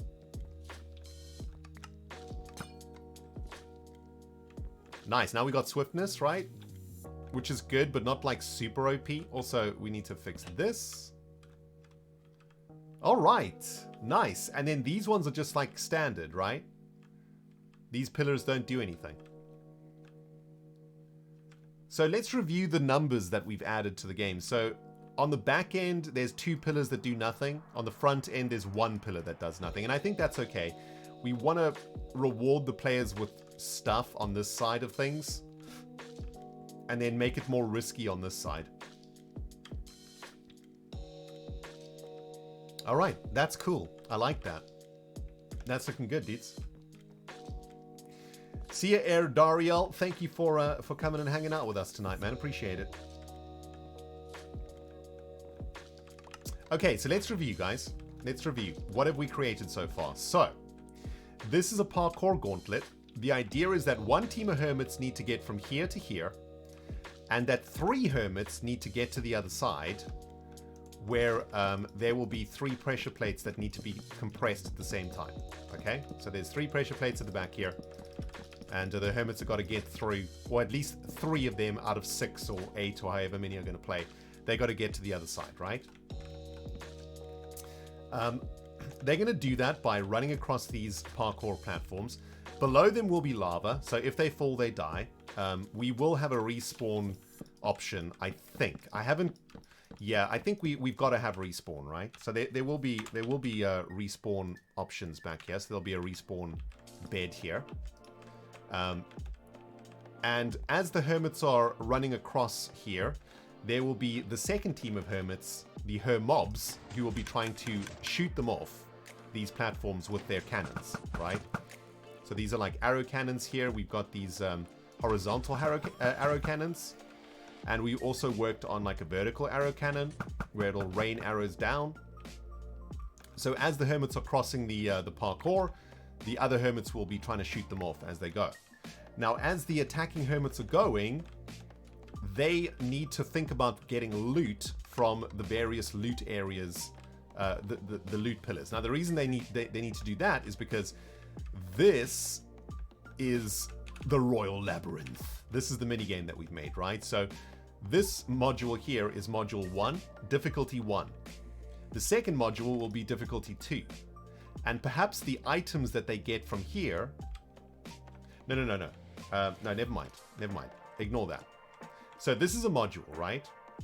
And this is the building that the players have to defeat. There's going to be 4 bosses in the building and 1 final boss at the top. This is floor 1. This is difficulty 1. But in order to defeat the boss on difficulty 1, they will need some gear from this module, right? So this is module 1. They will need to get some swords and stuff from this module so they can defeat floor 1. Then in the second module, they'll need to get like the next level up of tools, you know, maybe some diamond armor and stuff so that they can defeat the boss in level 2. In module 3, they will need even more advanced gear to defeat the boss on floor 3, and module 4, of course, they'll need, maybe in this module they get really cool stuff like elytra and stuff like that, right? And then they need to use that to defeat the second last boss, which will open up to the final boss. So they do need to think about collecting loot along the way, and the way that they can collect loot, there's two ways to collect loot on the course. The first is the high reward pillar, and this pillar will require the hermit to have some really fast APM and be able to open the barrel, collect the item, and carry on without dying. So that's pretty tricky. Only the most skilled of hermits will be able to do that. And the next way to get items will be from a dispenser, a dropper dispenser. And that'll be an automatic bit of loot. So this will give the hermit an automatic bit of loot if they can get across it, right? So there is an automatic one. So as you hit it, you get a sword or whatever is in there. Then there's like bonus pillars too, which are potion dispensers. The first potion dispenser will give only once a buff to a hermit that gets here of swiftness. And then over here, we'll have a potion dispenser that gives only once a buff of slow falling. And if a hermit gets here and gets slow falling, they will then have the option to use slow falling, which is very powerful, to maybe go back to try get more loot for the team with the slow falling. Risking death, of course, right? Because if any of the other Hermobs knock them into the lava, they lose all of the loot that they got. I mean, they can probably be sneaky, and when they get across here, they can drop the loot that they've got here, you know, like on the platform, and then go back. I think that's okay. That's strategy, right? I think that's like a reasonable strategy and stuff. It makes it more exciting. All right, so far I think we're cooking with some gas out here, dudes. This game is coming along pretty nicely. By the way, Luca James, my dude, I completely missed your tip earlier on. Thank you very much for the 666 an hour ago, dude. Thank you so much, man. Appreciate that.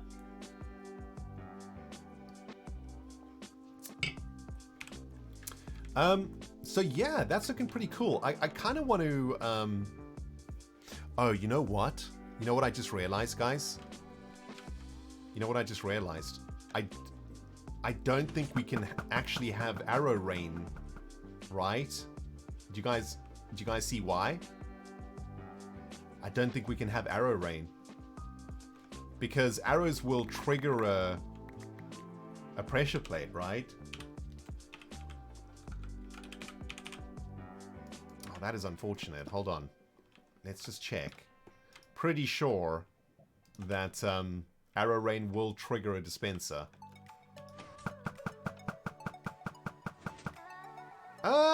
What? Oh, there we go. Yeah, it did trigger it, right? Okay, that's unfortunate. Although, the special loot doesn't have... Interesting. Interesting. Maybe we swap this pillar with this one.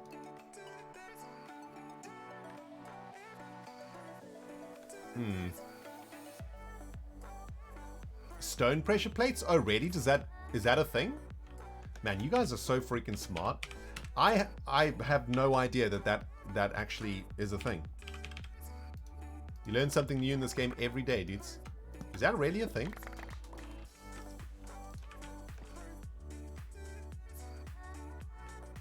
Wow. Okay, I did not know that.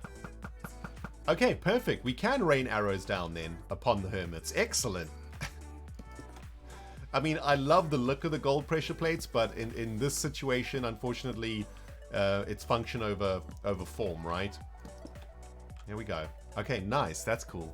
Okay, so next step is to try and figure out how to install this into this. We'll use Lightmatica for this. Let's get...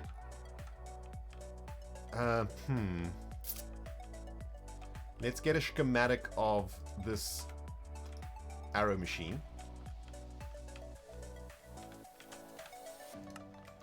Arrow Rain. Arrow Rain version 1. We'll save that in Royal Minigame.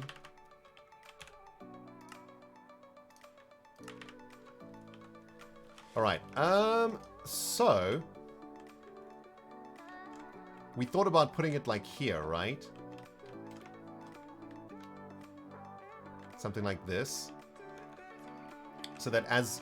Hold on, dudes, I need to change this music. This music is super jank, man. Alright, there we go. That's better. Yeah, something like that.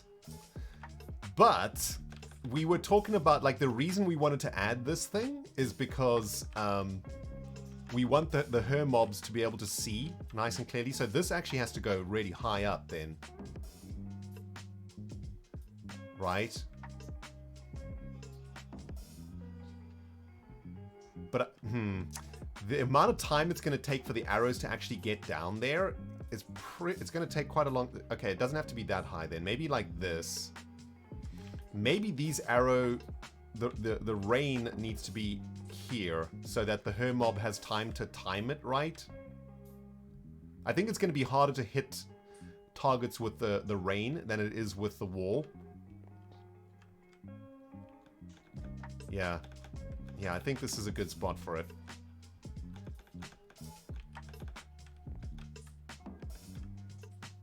Alright, is that height okay?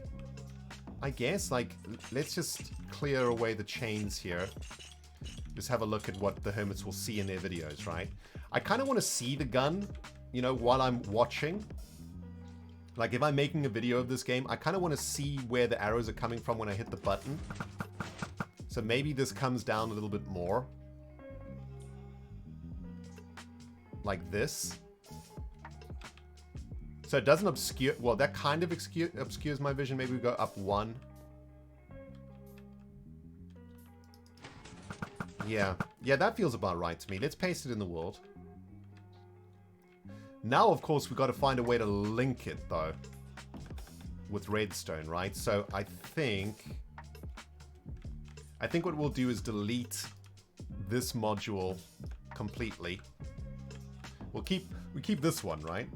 This one's perfect. And we'll delete the second one instead. What are we missing here?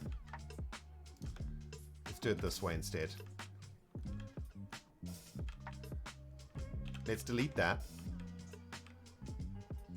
And we can do some cleanup and stuff here too.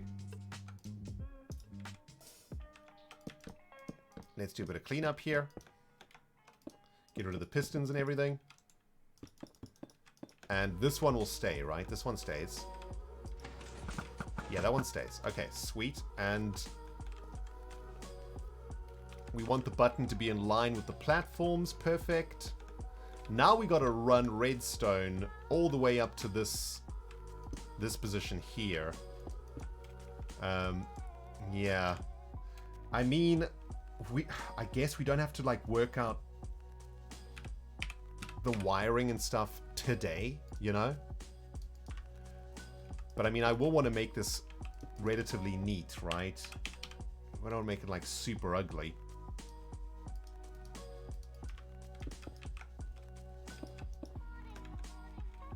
Also, I suppose... Oh, we could just do like... Oh, wait a minute. This won't be that difficult because we can just do a vertical redstone thing. Maybe we do it like this.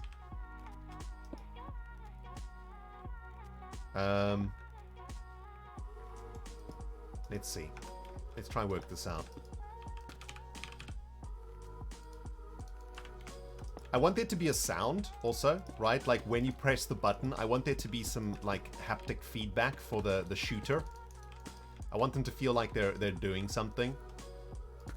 So what if we had like a cable here?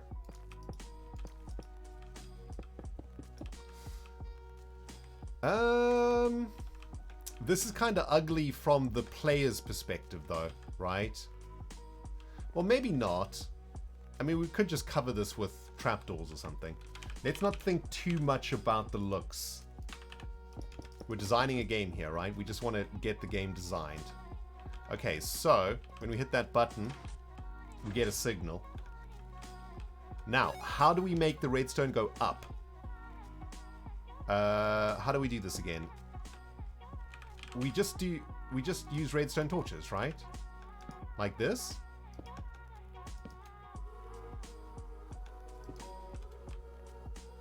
Is this how it works?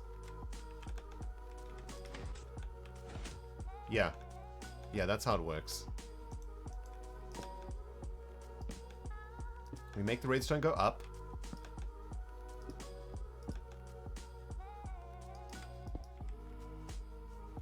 And all we want to do is send one pulse into here, right? That's all we're trying to achieve here, really. So, next one will be here.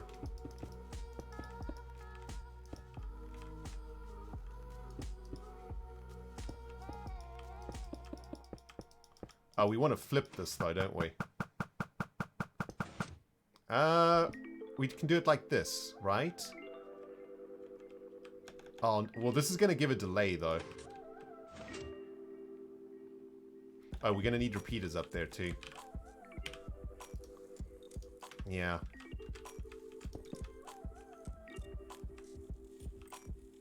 Oh, wait a minute. This isn't going to work either. Just use an observer? Actually, that is a very good idea. Yeah. Yeah, that's a great idea. So we'll run the cable to the end, which I think is... And then we can use an observer block. That's going to trigger when it sees a pulse coming into it, right? Whoops.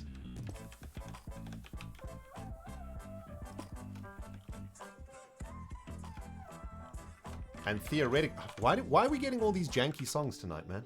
Let's change that. Wait, what?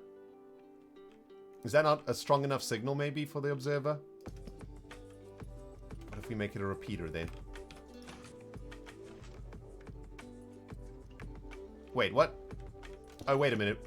The observer's gonna need a repeater coming out the back of it, too, right? Like this. Alright, this should work.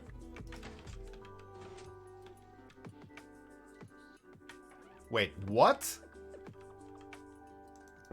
Oh. No. Wait, what?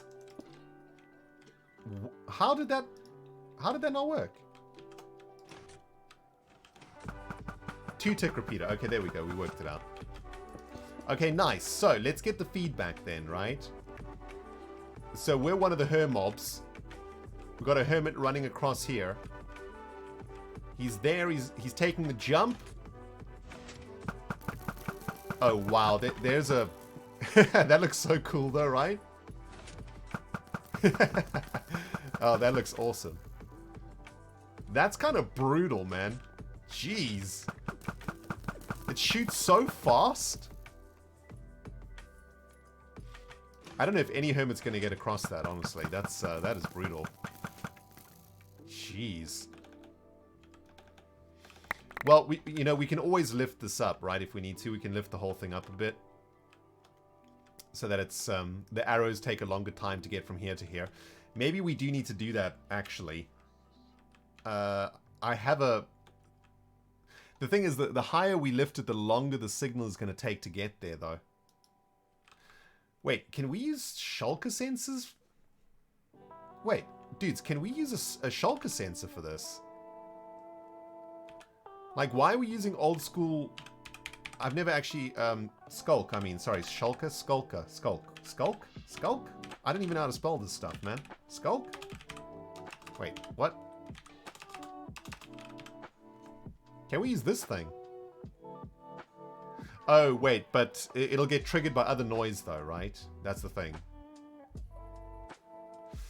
Yeah, Joe, and it's what we know, right? Yo, Lewis, thank you very much for the biddies. I'm going to have to run off to prepare for D&D game. Nice, dude. So I'm wishing all of you a good chill stream and doing the self-care reminder for everyone to get a drink, a snack, and take your meds if you need to. Thank you so much, Lewis. Have a great D&D sesh, man. That's awesome. Yeah, today, my good friend from war all the way back in the day. What's happening, baby? Hey, buddy, long time no see. News update for you. Had JV from junior school around this afternoon for a braai. Also, I'm going to be a dad in February. Oh my goodness, dude. Congratulations. That's amazing. So happy for you. JV? Hold on. Who's that? Oh, man. Now you got me trying to remember. JV? Wait a minute. I think I know who you're talking about. That's awesome, dude.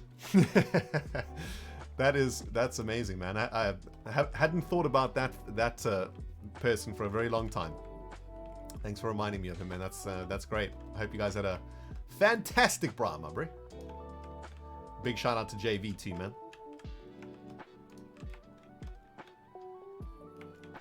What are we doing, dudes? Are we moving this up a little bit? No, I think we keep it for now.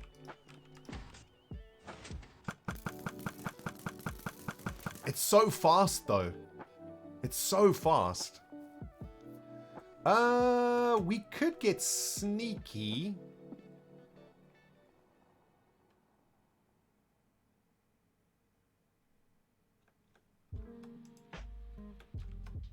We could get sneaky here. Hold on.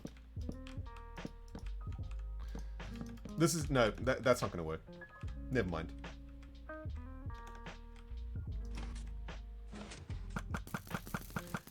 I mean, the hermits are never getting through that. Look how many of the arrows hit the center, too.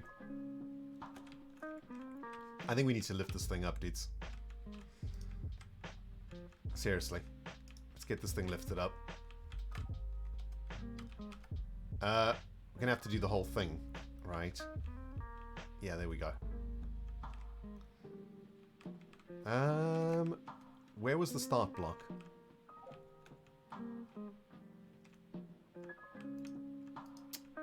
Okay, there we go. We shall call that one Arrow Rain version... Oh, wait a minute. We can just delete this one and repaste Arrow version 1. Actually, that was like a really bad way to do this. Man. Survival Minecraft is just so much simpler, guys. You know? By the way, I really like using tools like Matica for designing games like this.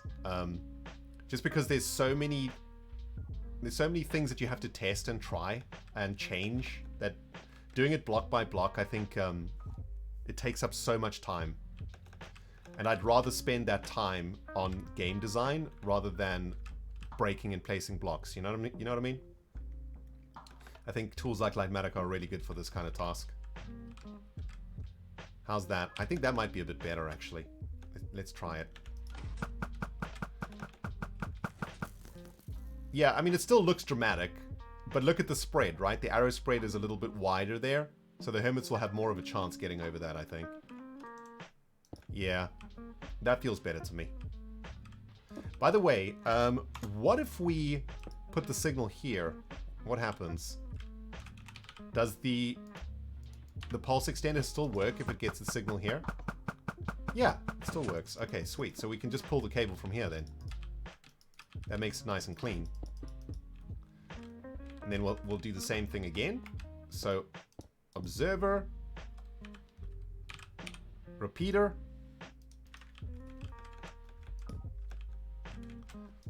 repeater, and redstone cabling. Excuse me, dude. Wait a minute, we broke something, didn't we? Yeah. Stupid bud power, I think.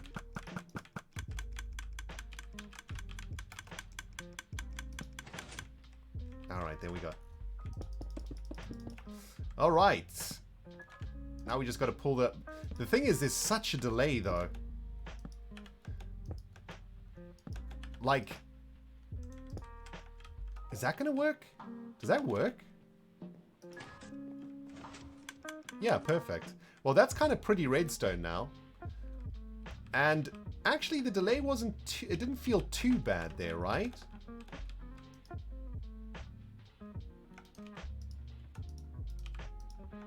The delay didn't feel too bad there. Oh yeah, we want the we want this, right? This feels like it's not functioning like it did last time.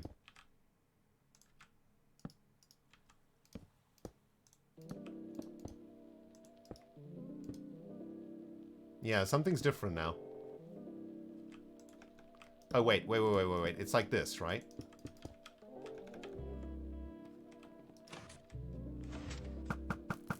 There we go. Okay. Nice. Yeah, that's like a better spread. Yeah. I mean, there is a delay. So, literally, whoever's manning this cannon, they're hitting the button when the hermit is in mid-air here, right? If they're gonna hit. I mean, look, we don't want to make it, like, impossible to get across, you know? It does have to be mildly possible to get across. So, we do want to give the, like, we want to make it, like, really difficult for the team. But if there's 6 players running this, you know, the chances of one getting across is pretty good. So, I think that's cool. So we'll have an arrow wall as the first gun. Then we have arrow rain as the second gun, right? Yeah, that's really cool. I like that. Okay. That's looking good. That's looking good. I guess what we need to work on, though, is the aesthetics for the shooters, right? I'm angry that this is here and not centered. That does upset me. So let's center this, I think. And this is not centered either. Well, it's centered with the line, but I guess it has to be like this then.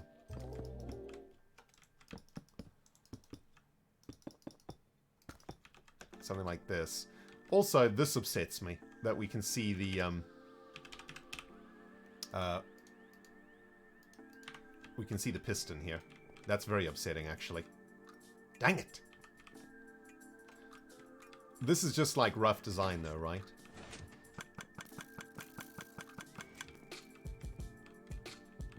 I guess, like, maybe we don't even like want these walls. I kind of want these buttons to be slightly elevated too.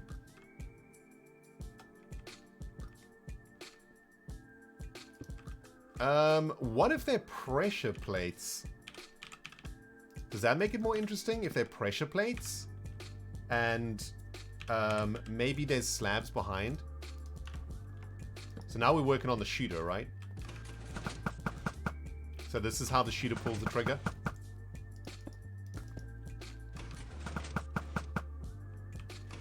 That way they can look around also, right? And they don't have to worry too much about like actually pressing the button. Which, in a pressure situation, it is actually quite hard to press Minecraft buttons, by the way, guys. They can stand there, can they? No, it won't continually fire. Because the way that this circuit works is that we just get a signal from one observer block check.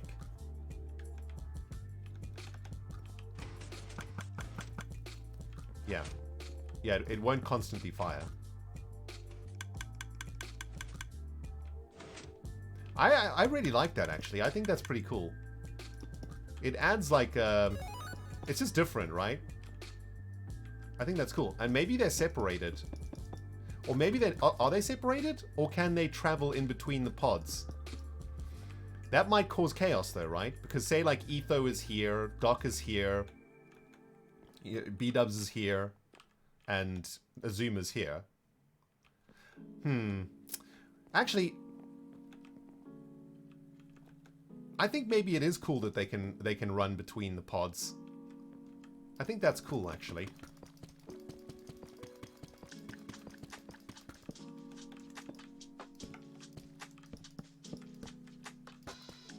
Yeah, I like that they can run between the pods.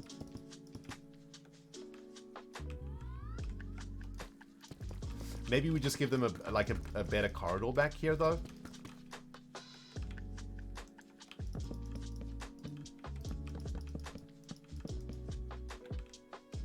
Give them like a 3-wide corridor to run.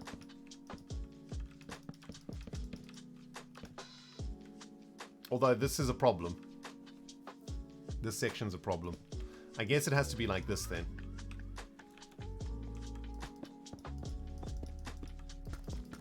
Maybe it's like this.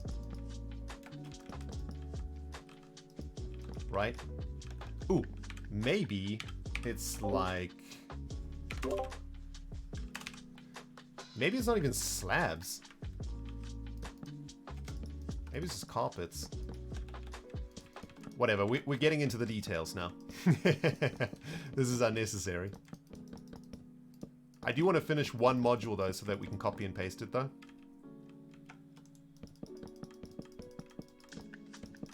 Alright, so there we go. This is kind of like no man's land here. Can this team do something to the people that are here, guys? I wonder. What do we think about that? Solar Star Cat with the 8 months. Finally caught at least part of a stream that I'm not sleeping for. Hope stream as well. Thank you very much, Solar, my friend. Okay, so check it out, guys. This is kind of the plan, right? The parkourers, the attackers. My thinking is when they get to the center here, they can store the loot that they've managed to get from the loot pillars for safekeeping. Say, for example, a weaker parkour person. I don't know. Who's weak at parkour? Me. I do this. I get something cool from here, and then I get to the center. But now I'm stressing out. I don't think I can actually make it, and I want Cub to take the item from me. So I'm gonna stick the good item in here, try and get across, but I die, right? But I've stored the item for Cub in here, right? But is there a way for the defenders to maybe mess with us while we're here, maybe? What's up, love crispy? What's happening, my dude? TNT. See ya, Foxy.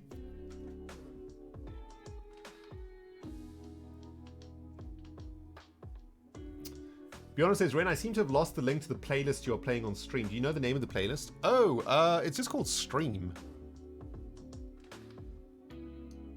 Playlist is just called Stream. How do I share this playlist? Here we go. There you go, Bjorna. TNT and water. The thing is, though, we kind of want to give the players a safe spot, right? Like a place where they can feel a little bit safe. And they can maybe chat and stuff too, right? It'll make interesting video content. Remember, like, we're content producers, right? So everything we do, guys, we got to think YouTube video. right? Like, how does this translate in a Hermitcraft episode? I kind of want the hermits to have a spot where they can have a quick chat.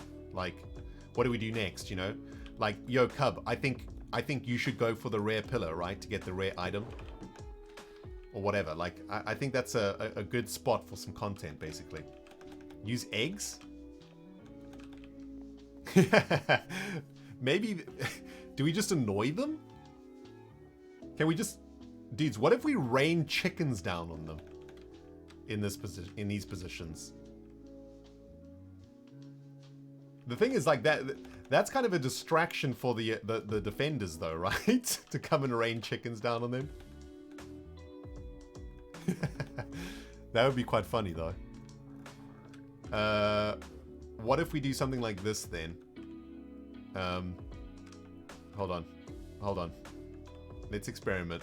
I think I have a silly idea. What if we copy this bit?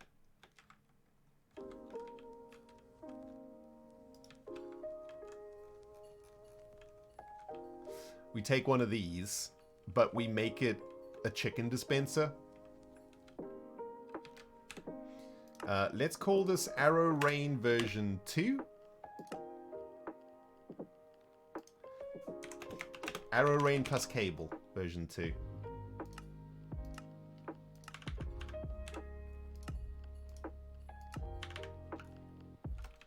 We stick this bad boy, whoops, in here.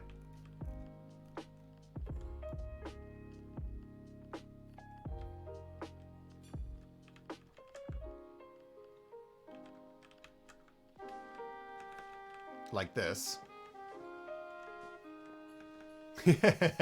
And this will rain chickens, right? Yes, chicken rain. Joe Mama, you are psycho. And I like it, baby. I like it. What are we replacing here? I don't... Do we want to replace all, maybe? No, we want to replace none, I think. Right, let's paste that. Probably want to get rid of this, though.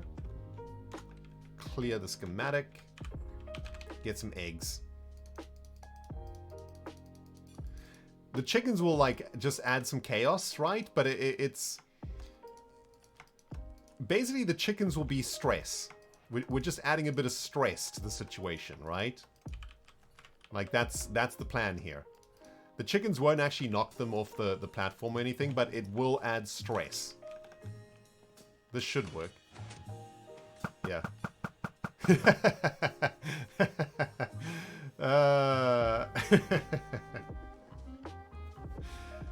The black hole is now a black line. Let's check in with the Chihuahua real quick, guys. Yep, fast asleep over there. Bless him. Man, we are using some serious brain power tonight, guys. My goodness. Hope you guys are enjoying the stream, by the way. I see there's not very many of us watching this evening. It's only about 280 of us here today. This is probably the smallest stream we've had in years. Maybe 2 or 3 years. And I guess that's because we're you know, creative is obviously not the audience's cup of tea. Plus, a way better hermit than me is streaming. Scar's streaming at the moment, so I'm more than happy for him to have all of the viewers, of course. And also, I actually kind of like these small, cozy streams, guys. I want to say a big thank you to all of you for coming out and for hanging out with me this evening. Even though we're a small little family this evening, it's a small little group of us here chilling. Hope you guys are enjoying the stream and enjoying spending your Saturday with me. Thank you for choosing to spend your Saturday with the rendog and the Chihuahua. It is very cozy. Yes. So, chicken rain, dudes. Chicken rain. Okay, you know what we're going to do with chicken rain, though? I think with chicken rain, we want to make it rain on each platform so that all we'll need is one defender to come and initiate the chicken rain. Because we don't want to pull the defenders away, right? If we pull the defenders away, that's probably bad. then this platform actually gets covered with chickens, which is pretty funny. I wonder if the chickens will actually affect that platform, right? Like if you're on here, well, well, not really. They're just annoying. There'll also be lava underneath here, so when they're, you know, this actually makes for some hilarious moments because the attackers could knock the chickens into the lava. Just makes good content, you know? Okay, so we want to duplicate, we want to make a copy of the chicken cannon only. So a copy of this, right? Yeah. Copy of this. By the way, there should be redstone on top there, shouldn't there? Oh no, we don't actually need this block because this obsidian block is powering the piston. This is an unnecessary block. There we go. Just neater redstone this way. We'll call this chicken cannon. Oh, you know what? We should probably let's fill the cannon up with the eggs so that the schematic copy of it has the eggs too. Then we don't have to keep refilling it over and over again. Dudes, how do you make a copy of how do you make a copy of a dispenser with eggs in it in creative? If I do this, that won't have eggs in it, right? But I know there's a way to copy an inventory in creative. How do you guys do that? Does anybody know? Clady says, I enjoy the stream, always have problems to catch up at your regular stream times. Oh man, that sucks. Control? Control, what? Oh, control copy. Control pick block, do you mean? Oh, whoops. Is it control pick block, dudes? Control pick block. Yeah. Oh, you guys are geniuses, man. Thanks, guys. I keep telling people, man, pick block is like the best key in Minecraft by far. Control pick block. There we go. We've made like inventory copies of those dispensers now, right? Now we can set the chicken cannon here. We'll save the schematic now. So now when we reload the schematic, it should have all the eggs in the dispensers. And like I said, I think when you design games in Minecraft, I think using tools like this are...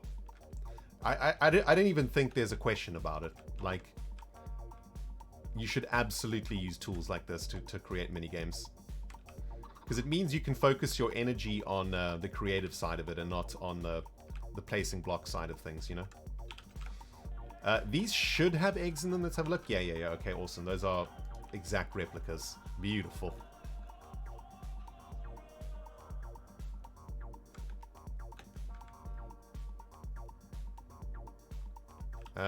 Right, let's go one more here.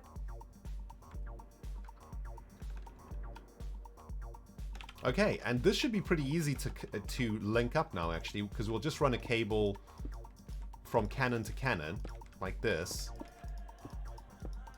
And all we need, really, is a repeater at the end of each cannon. Then collect up the redstone, right? There'll be a slight delay between this cannon, and this cannon, but this should rain chicken action down upon anybody on these platforms with one press. Dang it! Why did that not work? Oh, whoops. Oh, whoopsie. Alright, here we go.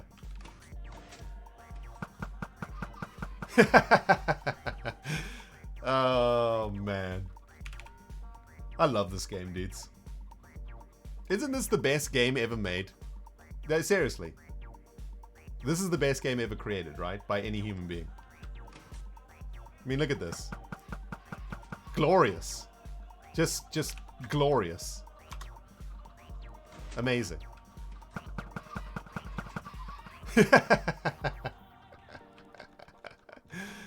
Oh, that's magical. That is just magical. Nice. Very nice. Very, very nice indeed. Okay. Now, let's finish this thing off, shall we? We've made a heck of a lot of progress today. Much more than I thought we were going to make. TBH. How are we going to do this now? We need to collect...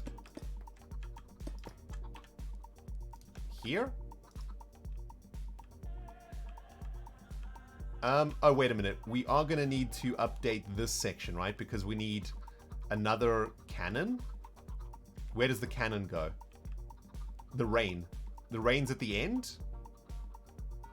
Or is it a wall at the end? We'll have to mirror it, though, if that's the case. Okay, this is going to be tricky, I think. Starting block. Oh man, we're gonna copy the pillars though. That's annoying. Okay, we're gonna have to do this in 2 steps then. I think first step is we copy the current pillar configuration because I really like it. I think we try and keep the pillar configuration.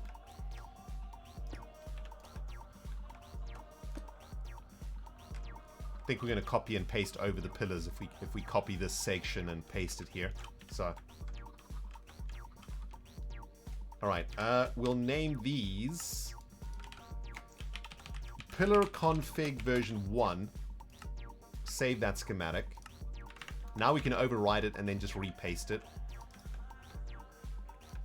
Now let's save the vertical. We don't need to copy the chicken cannon because that's already made.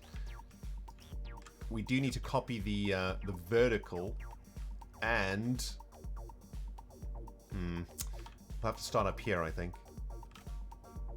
The vertical and horizontal cannons is what we need to copy here. Alright, that should be fine.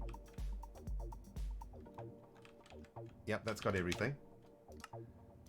That is vert plus a horizontal arrow cannon.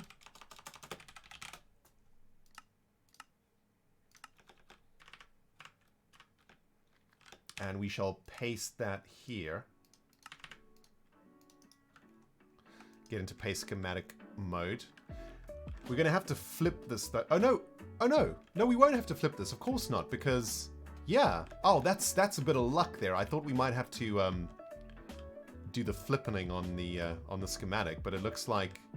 yeah, that's actually perfectly symmetrical because the arrow rain is at the last pillar of the first segment, which is the same on this side now. But as you can see, we are going to replace these pillars here. We do want to do replace, I think. I think we want to replace all now. So that's going to, like, any block that the schematic overrides, it's going to completely replace it, basically. What's this? What's this? Do we have multiple schematics loaded? Yeah. Let's unload that one. Oh man, I hope this doesn't break everything. It might, you know. Let's paste, see what happens. Yeah, so the pillars got replaced. Let's just test that this is all working. This is the vertical arrow cannon. Yep, that's working perfectly. And the arrow wall, that works perfectly too. Now, we need to repaste the pillars, right? Because we overrode some of the pillars back there. So let's reload pillar config version 1. And I think we started the schematic from the back. No, we didn't. We started from the front. That's fine, though. There we go. Now this we definitely want to do a replace all. Yeah, replace all. So that, there we go. Okay, so that brings our pillars back to where they used to be. Stupid chickens everywhere, though, man.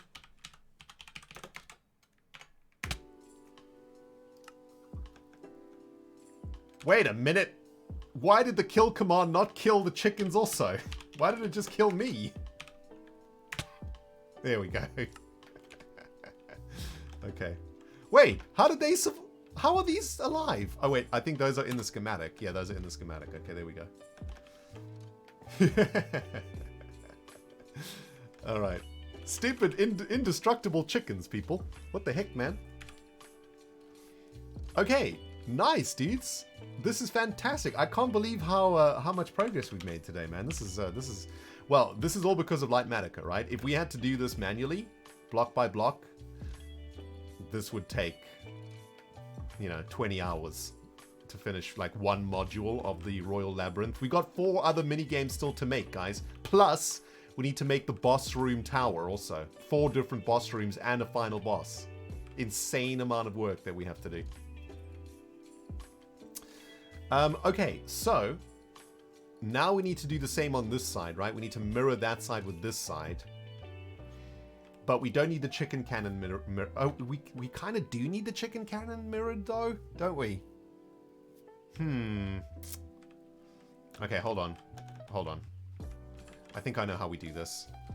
Let's go to this corner here. And we'll pull a schematic from there to here and across. We're gonna have to repaste the pillars again though. It's kind of annoying. That's okay though. Also, we need to catch the back of this redstone here, right? Does that catch the back? Can we go one closer just for neatness sake? Yeah. All right. I think that catches everything. We push the schematic a little bit this way. No, hold on. Red corner, blue corner. Pull the blue corner this way. And let's just copy... What are we going to copy here? Probably just to here, right? Where the cable connects to the center chicken cannon. Actually, I think that might dig into this block. So maybe just one more there, like that. And then out a little bit more there too. Okay, there we go. That captures everything, right? That's all the vertical cannons and the horizontal cannons and the chicken cannon, but not the center chicken cannon. All right, so this is going to be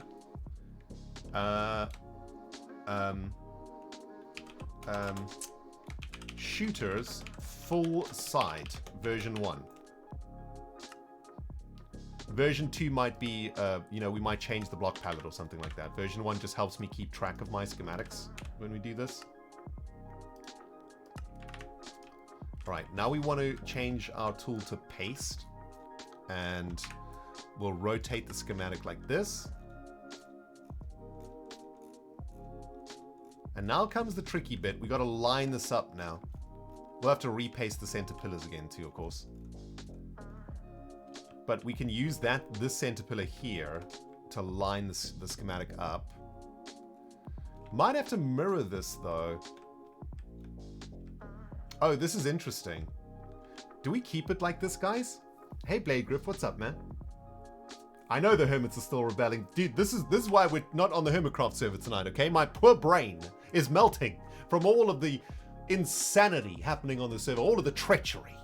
I can't handle it anymore, people. We're in creative for now. Hermitcraft episode coming out tomorrow, by the way.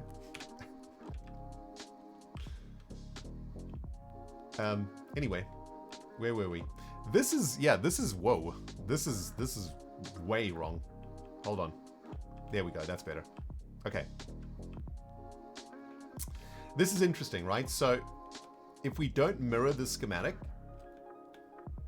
or as Azuma says, this schematic, then the lines are different, right? So this line starts with a cannon wall, an arrow wall, but this line's, wait, they both? No, sorry. This line will start with an arrow wall, whereas this line will start with an arrow rain. That's actually cool, right? That adds a little bit of variance into it.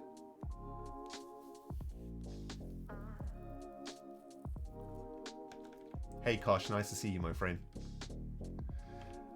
How's the hunting going, Kosh? How did your interview go yesterday, my friend? Hope everything went well, man. I kind of like that, actually. It does hurt me, though, that the symmetry gets messed up, right? Is it is it symmetrical in a different way? I suppose. Yeah, like the symmetry getting wrecked does mess me up a bit, not gonna lie. Maybe it's okay though?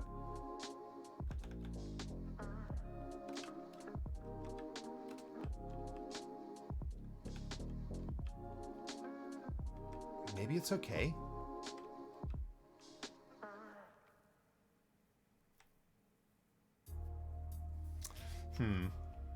I mean, what happens if we mirror this?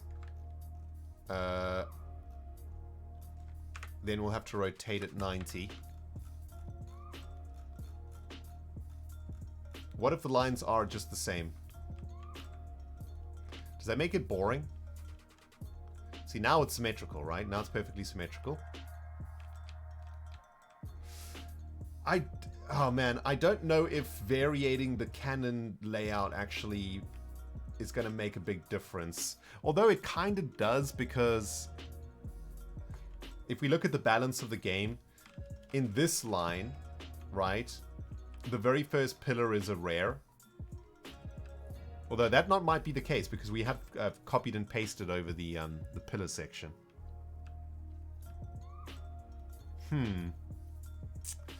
I love the symmetry though, right? This is the problem. I think I'm getting too obsessed with the symmetry, but look how pretty the symmetry is though. Wait, why?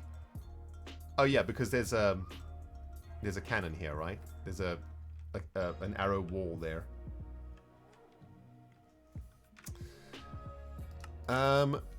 Yeah. I don't know, guys. I don't know what to do. This is quite a big decision, because when we paste this schematic, it like copies over everything. Also, like, what's happening here? This looks a mess. What's happening here? I don't know, that just looks like a giant mess over there.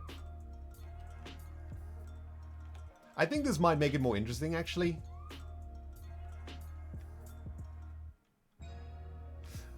What does it look like from a video perspective, though? No. You know what? I've talked myself into it, guys. We want it to be symmetrical. Let's think of it from a video perspective, right? So imagine... Yeah, I figured it out. I've convinced myself. So check it out, right? Imagine we have Etho on this platform and Doc on this platform. They could potentially... And these are arrow walls, right? This is an arrow wall. So it makes a wall of arrows, like so. If they time their shots together, it will literally make a curtain of arrows together, and that'll look super dramatic in the video. That'll look really cool. Whereas if this is a wall and this is rain, I don't know, it just doesn't feel quite as smooth, right? From a production perspective. So yeah, I've convinced myself this is how we're going to do it. We are replacing all here, right? Yep, we're going to replace all the blocks. So any block that is within the schematic is going to get replaced by the blocks in the schematic. And sometimes this goes wrong. So hold your pause, guys. Hopefully we did this correct. There we go. There's no... Unfortunately, in Lightmatica, there's no undo button. Once you paste something, that's it. It's pasted. That looks like it worked, though. So that's good. Also, yeah, we kind of missed out on a bunch of blocks and stuff here, but that's all right. We just repair them nice and quickly. Fill in what's missing. All right, so let's test this side then. This should be arrow rain. Hold on. We need to make another one of these dispensers, right? Let's make a dispenser full of arrows and make a copy of it. Do we make them spectral arrows just for pimp's sake? Yeah, we're gonna... Yeah. That's not even a question. That's a rhetorical question. We're gonna make spectral arrows just for pimp's sake. Also, it'll make the players glow. Does that suck that the players are glowing? No, I think it makes it feel more like a minigame, right? One more. And we can just set up a piglin farm somewhere, right? To get all the spectral arrows for this game eventually in survival. Right, spectral arrows in. hold down control pick block and replace all of the dispensers, the arrow dispensers that is. So that's the rain, and we need to do the same of course for the wall, the arrow wall on either side.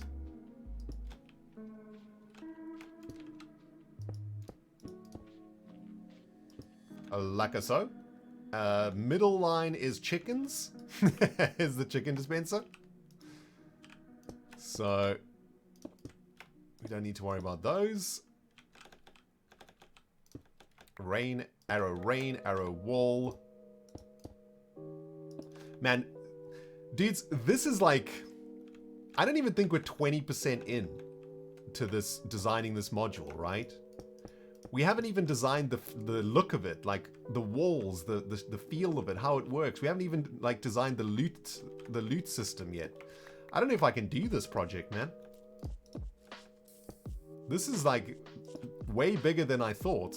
I might need help on this from other hermits. This is big, man. This project's big. I mean, we're making 4 mini games and then a tower of 5 boss levels. This is no joke. I've suddenly like got a pain in my belly, dudes, thinking about this project. Has that ever happened to you in Minecraft where you suddenly realize the project you're working on is probably not a good idea? Yo, Master Lamb, thank you so much for the 4-month resub. 14 in total, my friend. Thank you very much. All right, let's test the platforms here, guys. Nice. Oh, and the arrows have a particle effect too. That makes them super cool. Look at this, man. Just, there's so much chaos. I love it. Imagine the video, right? So like imagine from Etho's perspective, you know? He's like trying to run across here. And it's just chaos. It's just absolute carnage. In fact, we could even do a test here, right? Real quick. Let's see what this feels like when we try run into the rain of arrows. Ah! I even forgot to hit the jump button there. Oh my goodness. What about in survival? Is it possible to get through? Yes, it is.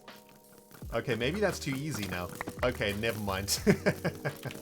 Wow, we didn't even get close to the platform there. My goodness. It's starting to lag though. Ugh, okay. Okay. Too many entities. Alright, chill, dude, chill. My goodness. Wow, that is a lot of arrows in a very short amount of time.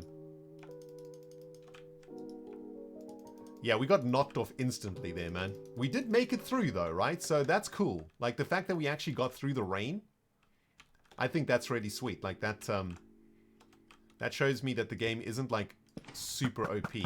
Let's try the wall of arrows now. Huh! Okay, we took a hit there. Let's see if we can actually get through the wall of arrows. We got through the wall of arrows. Okay, nice. So you can actually get through this stuff. Remember when the recording button is on, when the camera's rolling, that's when it gets even more difficult for the hermits. My dudes, we have got a raid from the wonderful, glorious, and most beautiful and stunning Lady Cleo of the King's Court. Thank you very much, Cleo, for the raid. Appreciate it. And look at all of them. Oh, man. You know what, guys? Can I just say to all my viewers, I think Cleo, and this is genuine, okay? This isn't because Cleo's my friend and a fellow hermit. I literally think that Cleo's zombie hands are one of the best emotes on Twitch. I really think that. Like, the first time I saw them, I was like, that is just the best emote that I've ever seen. They are so ridiculously awesome. I'm so jealous. I love them so much. And when you watch a Cleo stream, sometimes like the chat will just be flooded with the hands of the undead. And it is just the most glorious sight. It's just wonderful. Lady Cleo, I doth designeth the Royal Labyrinth. Designing a mini game over here for all of the zombies, by the way. Basically, we're going to be making a mini game that has 4 4 games that you need to complete to access a building, and in the building will be 4 bosses. You need to defeat each of the bosses to defeat the final boss. This is just one of the 4 mini games. It's a parkour looting game, and there's going to be 2 teams, right? So you have Team A of hermits. They got to try get across these platforms, and while they go, they will be able to collect loot. They can either collect loot by risking stopping on these pillars and collecting loot out of the barrels, or they can hit the dispensers. The dispensers have a pressure plate on them that will give them a bit of loot automatically. Or they can hit these pillars that actually have that'll have splash potions in them to give them buffs. This hermit team needs to get across to the other side, and 3 out of the 6 or 7 people in the team have to get across and stand on the pressure plates to complete one of the modules. The second team of hermits will be up here on the arrow cannons, and they'll be trying to knock the hermits off with either a wall of arrows or a rain of arrows. Arrow rain. Spiking up your face again. Also, the hermits can get to the middle bit. This is the best part of the game now, right? They can get to the middle part here, and there's no arrows here, but there is a chicken cannon. So while they're on the middle bit trying to catch their breath, nope, they're gonna get chickened. And obviously down below will be lava, so if the hermits fall into the lava, they risk losing all the gear that they've collected along the way. Chicken rain, omeleting up your face again. Also just realized, because we're using a signal from an observer block, this thing triggers twice, right? Once when we press the pressure plate, and another time when we get off the pressure plate, I think. No, hold on. So if we press the pressure plate, get off the pressure plate. Can we like double trigger this? Oh, we can. Yeah, so a hermit can literally do this. Alright, yeah, when you guys said that a pressure plate is OP, you guys were 100% right. I didn't realize, yeah, a hermit can literally just do this, right? And just make an impenetrable wall of arrows, basically. These have to be buttons, I think. Dang it. I really like the idea of them being pressure plates, but which button has the longest press rate, guys? Like which do buttons work like that? Do they have you know, a length of time that they can be pressed? Which button has the longest? Which button will take the longest to reset? And well, the Chihuahua is very much spread out right now, isn't he? He's stretched his entire body out to take up the whole pillar. The wooden buttons? Thanks, Lee's Pizza. That Chihuahua is very comfortable, isn't he? Let's go with warped button. Is the warped button also the same, Lee's Pizza? Like, can we spam this? We can spam this, can't we? Dudes, we need to find a way to slow down the cannons somehow.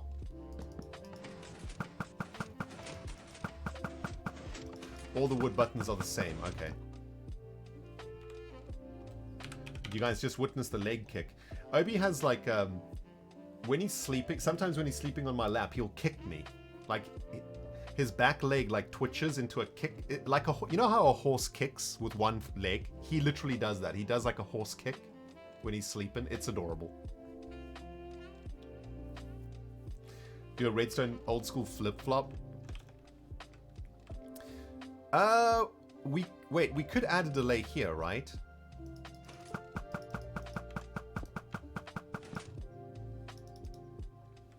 What if we added a delay? Well, we'll have to try on the chocolate rain version then. I think that should add a delay because the signal will still be going. Yeah, you see, that adds kind of a delay. You got to wait for the signal to get through. It's kind of confusing for the user though, because there's no feedback that tells you to stop pressing the button. Yeah, I don't know if I like this solution. We just need to add like a...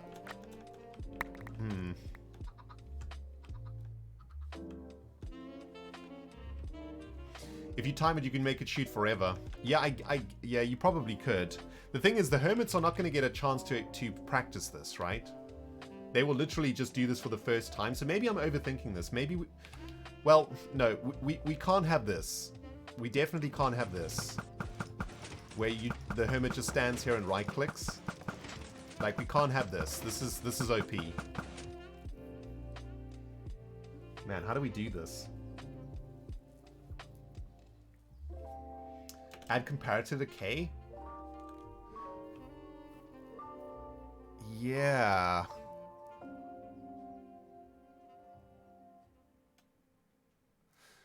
That's not a bad idea.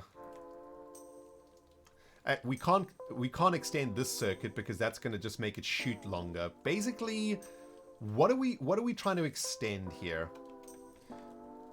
Basically, what we want to...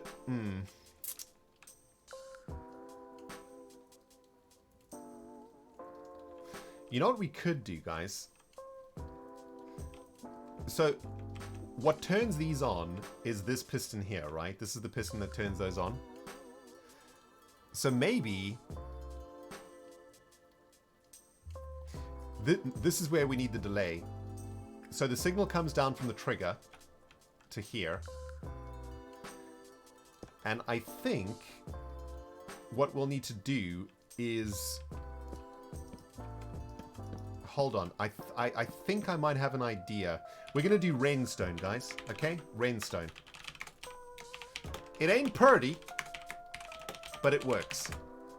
Okay? We're going to do rainstone. We're going to have...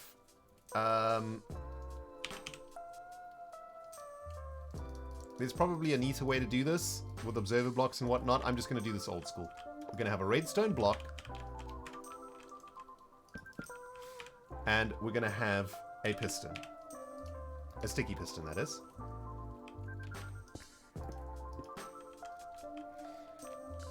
The trigger signal is going to come down here. We're going to need another repeater to extend this signal. And this is going to run into...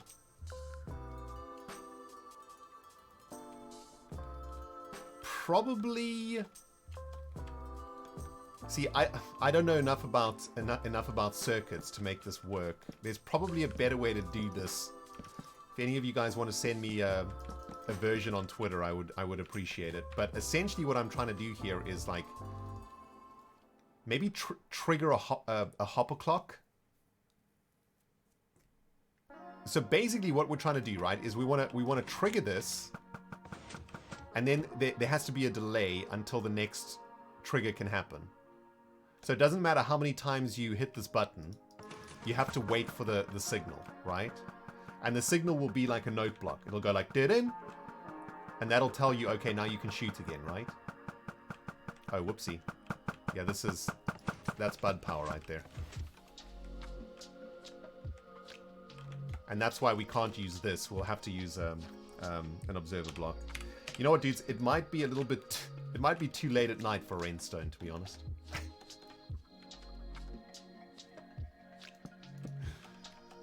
To be completely honest with you. 2 dispensers facing each other with 1 item.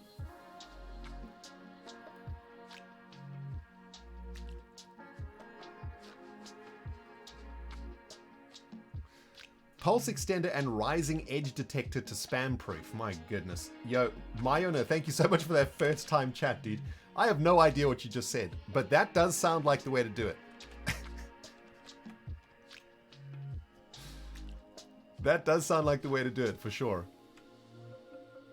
I don't know what you said, though. That's all really complicated redstone terminology that I don't know. I mean, I know how to make a pulse extender. Right, so we make a pulse extender. Maybe I can work this out. It's probably like a really simple circuit, honestly. I'm just like not good enough at redstone to figure it out myself. Also, these are like the worst blocks to use for redstone. Can't see anything, man. Hold on.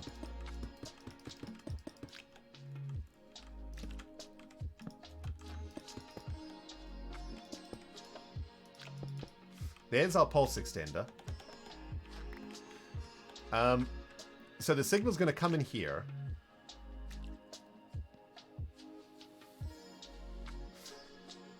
I mean, a T flip-flop would do the trick, right? Wait, is it bedtime? Oh, it is 10:30 at night, guys. Dang it! I want to do Rainstone though.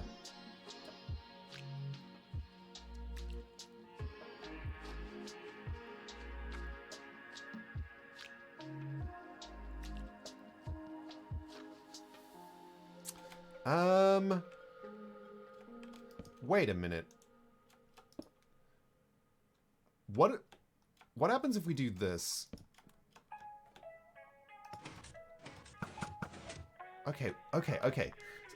Hold on. I have an idea, right? So, wait, this is where we use the pulse extender. Check it out, dudes. Check it out. I think I've had a brainwave, a redstone brainwave. Okay, so if we can keep this piston extended for a certain amount of time, that's going to stop the button, right? Then it doesn't matter how many times you push the button. And maybe we do that with the pulse extender like so.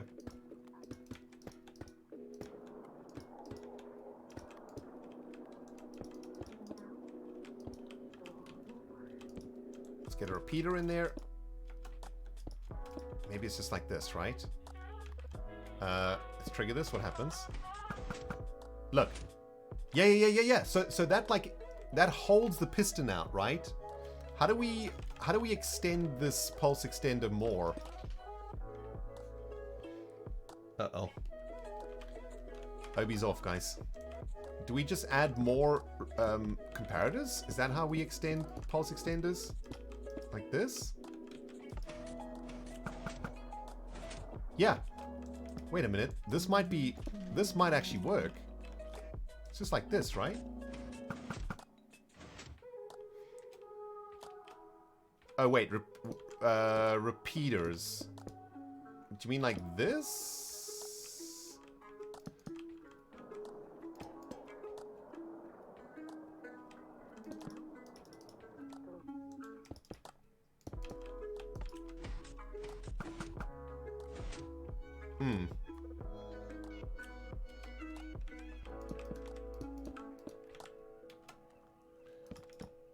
Yeah, we could use repeaters like this.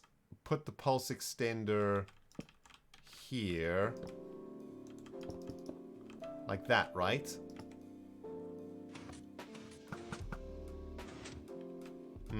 No, that's not really doing what I want.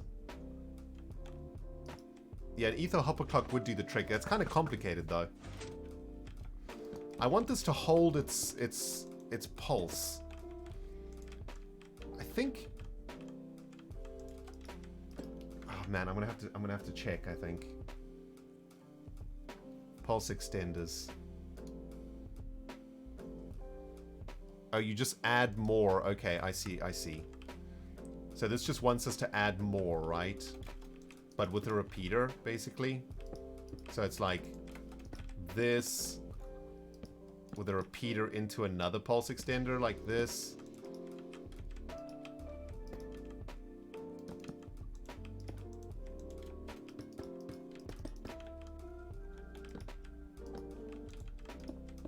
Right.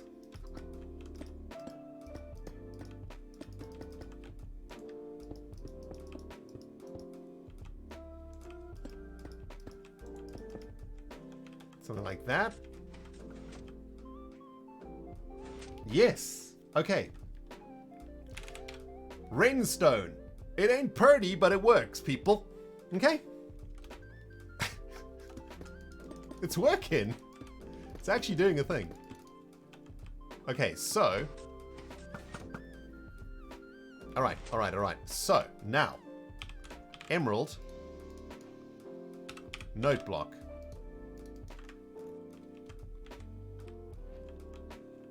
When we fire the cannon...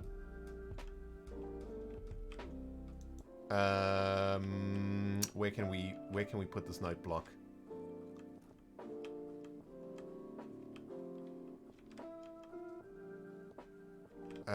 Hold on. We can just do it like this, right?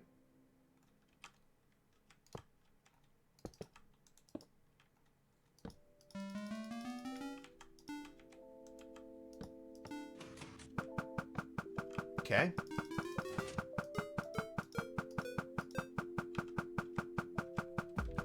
Uh-oh. What's happened? Why is there a double pulse happening there?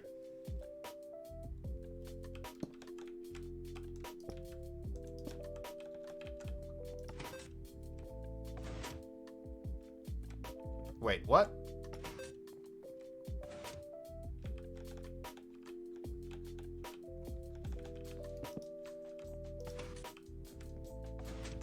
Wait, what?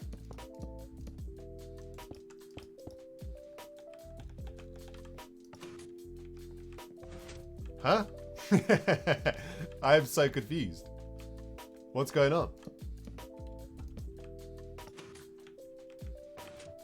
Oh, wait a minute. I think we need a repeater here. Oh my goodness, guys. Something broke, didn't it? What did I break? What have I broken?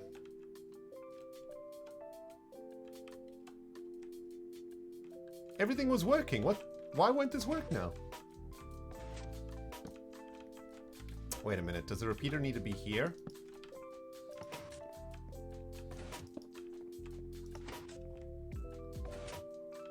It's probably something like really obvious and I'm being really stupid. Oh, is that a comparator? Okay, it's getting late, guys. I think it's probably almost bedtime. That's a comparator, not a repeater. Whoops. Sorry, guys. Oh, that's embarrassing. That is embarrassing right there. Okay, so I think we can probably do this then, right?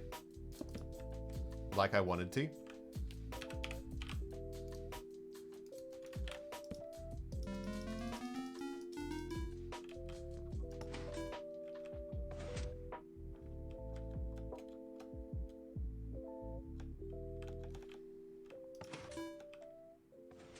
Still not really working though, is it? Why? There we go. Okay. I think this just needs to be a 2-tick here. But this is all messed up now. Now it's not working like it used to work. Oh, why does redstone have to be so hard? I don't understand, man. We were on a roll, people. What's happening here? Why is this getting... Why is this broken now? I am so confused, man. It's probably too late at night to be doing this, to be honest. So it works when the signal comes from here, but it doesn't work when the signal comes from there, which is really weird. Let's go collect some of these arrows. It's lagging.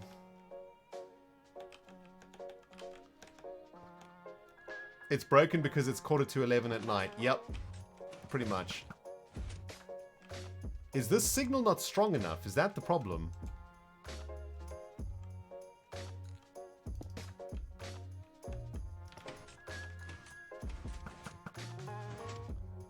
Yeah, feels like this signal's not strong enough, right?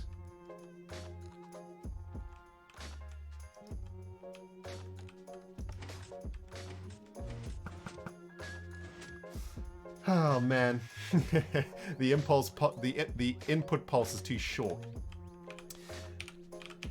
Yes, I suppose. Yeah, What happens if we use a lever? That's bad, right?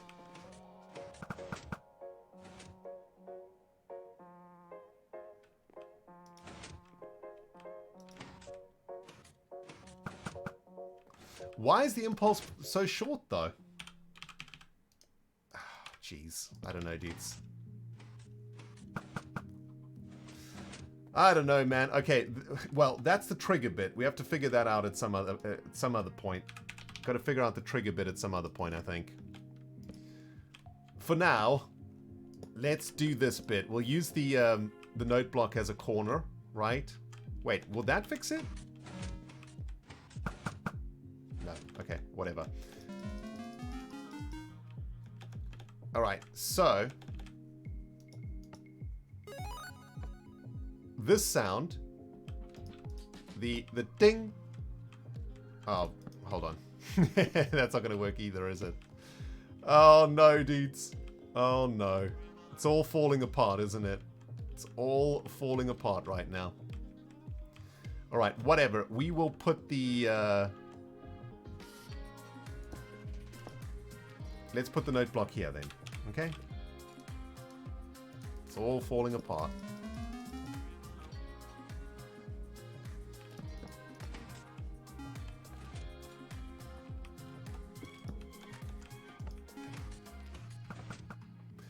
Okay, so, wait, why did this thing come back? Why didn't it stay extended?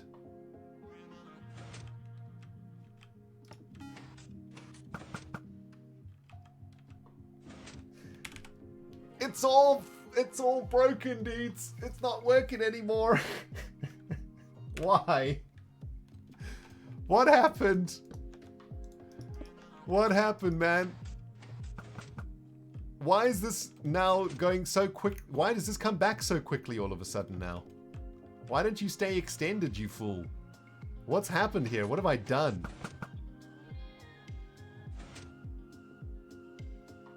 Wait, what? Why does this pulse back and forth like that? Why does that go back and forth? It's supposed to stay extended. Okay, no, we don't want to do it that way.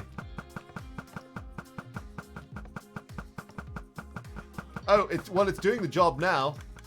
That's some spam protection going on there. Yeah, look at that spam protection. Okay, well, it kind of works.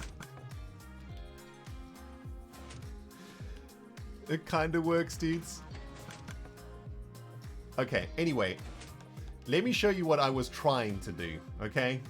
So basically, I wanted to pull a signal from here. And I wanted this to make a noise when this piston comes back, when this piston stops shooting. So basically when the arrow stops shooting, I want there to be a noise, right? So that's kind of what I wanted to do here. We would have some like redstone like this, and you know, we'd have something like this,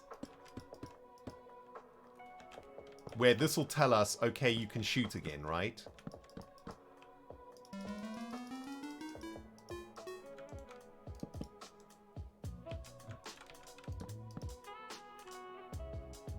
Something like this. Oh, that wouldn't actually work though, because we get a double trigger from this then, right? Because this observer block sees this move once, and then it sees it move again. So we'd have to pull a signal from somewhere else. Oh, dudes, I don't know. It's too complicated. My brain has stopped working. Yo, Simi, thank you so much for the 25 months. So great to see you again here in stream. And Kruth is here also with the 65 months. Hey, Kruth. Long time no see, dude. I know it's probably hard because I changed stream times and stuff. 65 months, still going strong. How have you been? I've been good, thank you, Kruth, my friend. And thank you very much for the support there, dude. Saturn, thank you for the biddies too.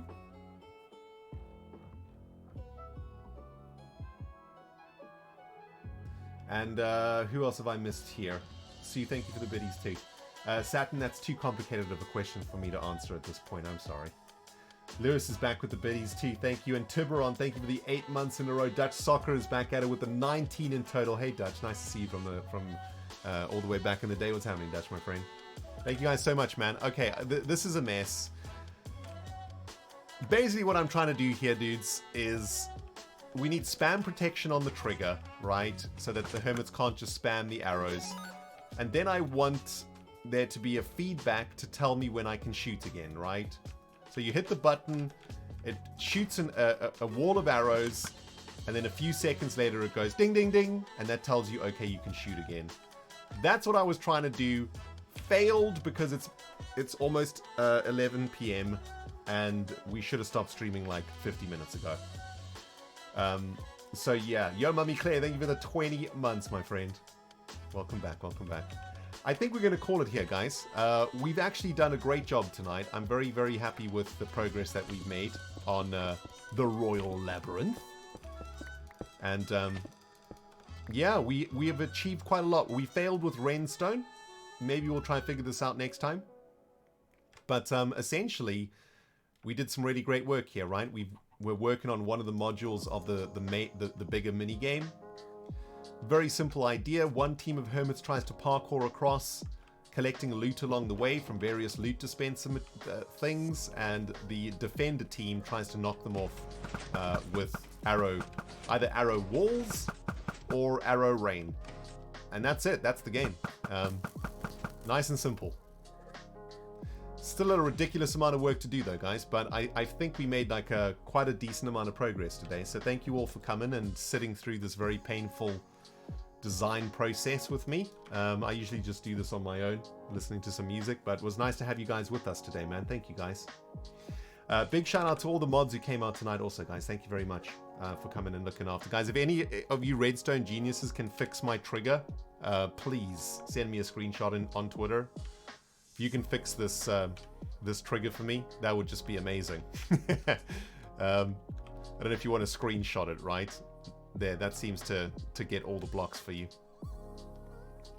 Yeah, if you can fix that trigger and make it do what I want, I'll be so grateful. Basically, when we hit the trigger, right, there's spam protection, so you can't press the trigger over and over again, and we get a feedback noise when we can use the gun again. I kind of want a note block when we fire, like ding ding, and then a note block when it's reloaded, right? So it's like ding ding, and then maybe the reload sound is like ding ding. I don't know, something like that. But yeah, we shall be working on this project again at some point, my friends. We need to get cracking though. You know, I want to get this done in the next couple of weeks, so we've got a lot of work to do, guys. We're going to be hard on the grind. Been a great stream, guys. A very nice, small, cozy stream. Loved every moment of it, and thanks again to everybody for coming out. Big thank you from me and the little chihuahua over here, who no doubt wants to go to his own bed now and get some proper sleep. I know I do. So, time to say goodbye, everybody. And is there somebody we can send you to? Is Scar still streaming? Cubfan is streaming too. Where's Cubfan streaming from? We're going to send you over to Cubfan, guys. To Sir Cubbalot, who is on the Hermitcraft server right now. So we'll send you over there. Guys, thank you so very much for watching. We'll see you again soon, all right? Send some love to my fellow knight of the square table, Sir Cubbalot. There we go. Thank you very much for watching, guys. Appreciate you all. Thanks for all the support tonight to you guys. Outrageous for such a small stream. Appreciate it, friends. We see you again on Tuesday. Have a great weekend, guys. Bye.